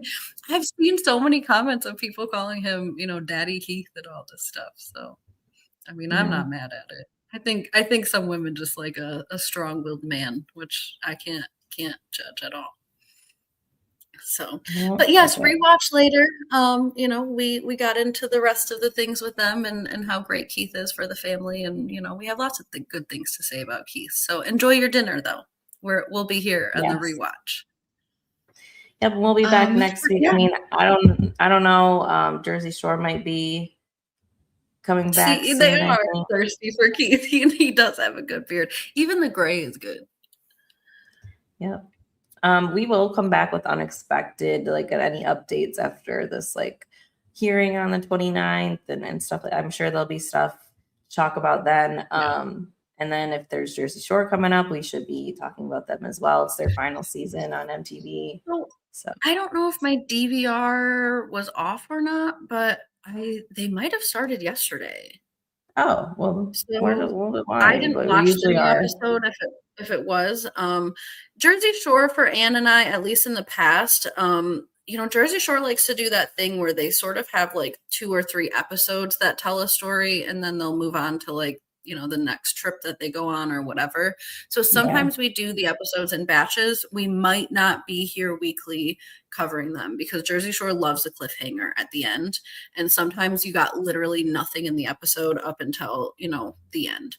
So we might be here on like a bi-weekly basis or so. But I think that they may have started yesterday. So definitely start watching Jersey Shore with us. We will be here covering Jersey Shore. It might not be week to week, but we will cover like all of the episodes, just probably like the beginning and end of most episodes where they give us the cliffhangers. But that's another reason to subscribe. That's another reason to keep hanging with us. This is allegedly the last season, but it's probably just the last season on MTV. It seems like they're going to find a new home somewhere. Probably Paramount, which is also owned by MTV, but we'll see. All right. Well, thank you guys for joining us. It has been a long stream. I go get my baby. So it's been really long. I have to pee. And we love you guys. Thanks for joining us for the season. Reduce, reuse, recycle, Rihanna. And goodbye. Bye. Have a better week than Fallon. Yikes.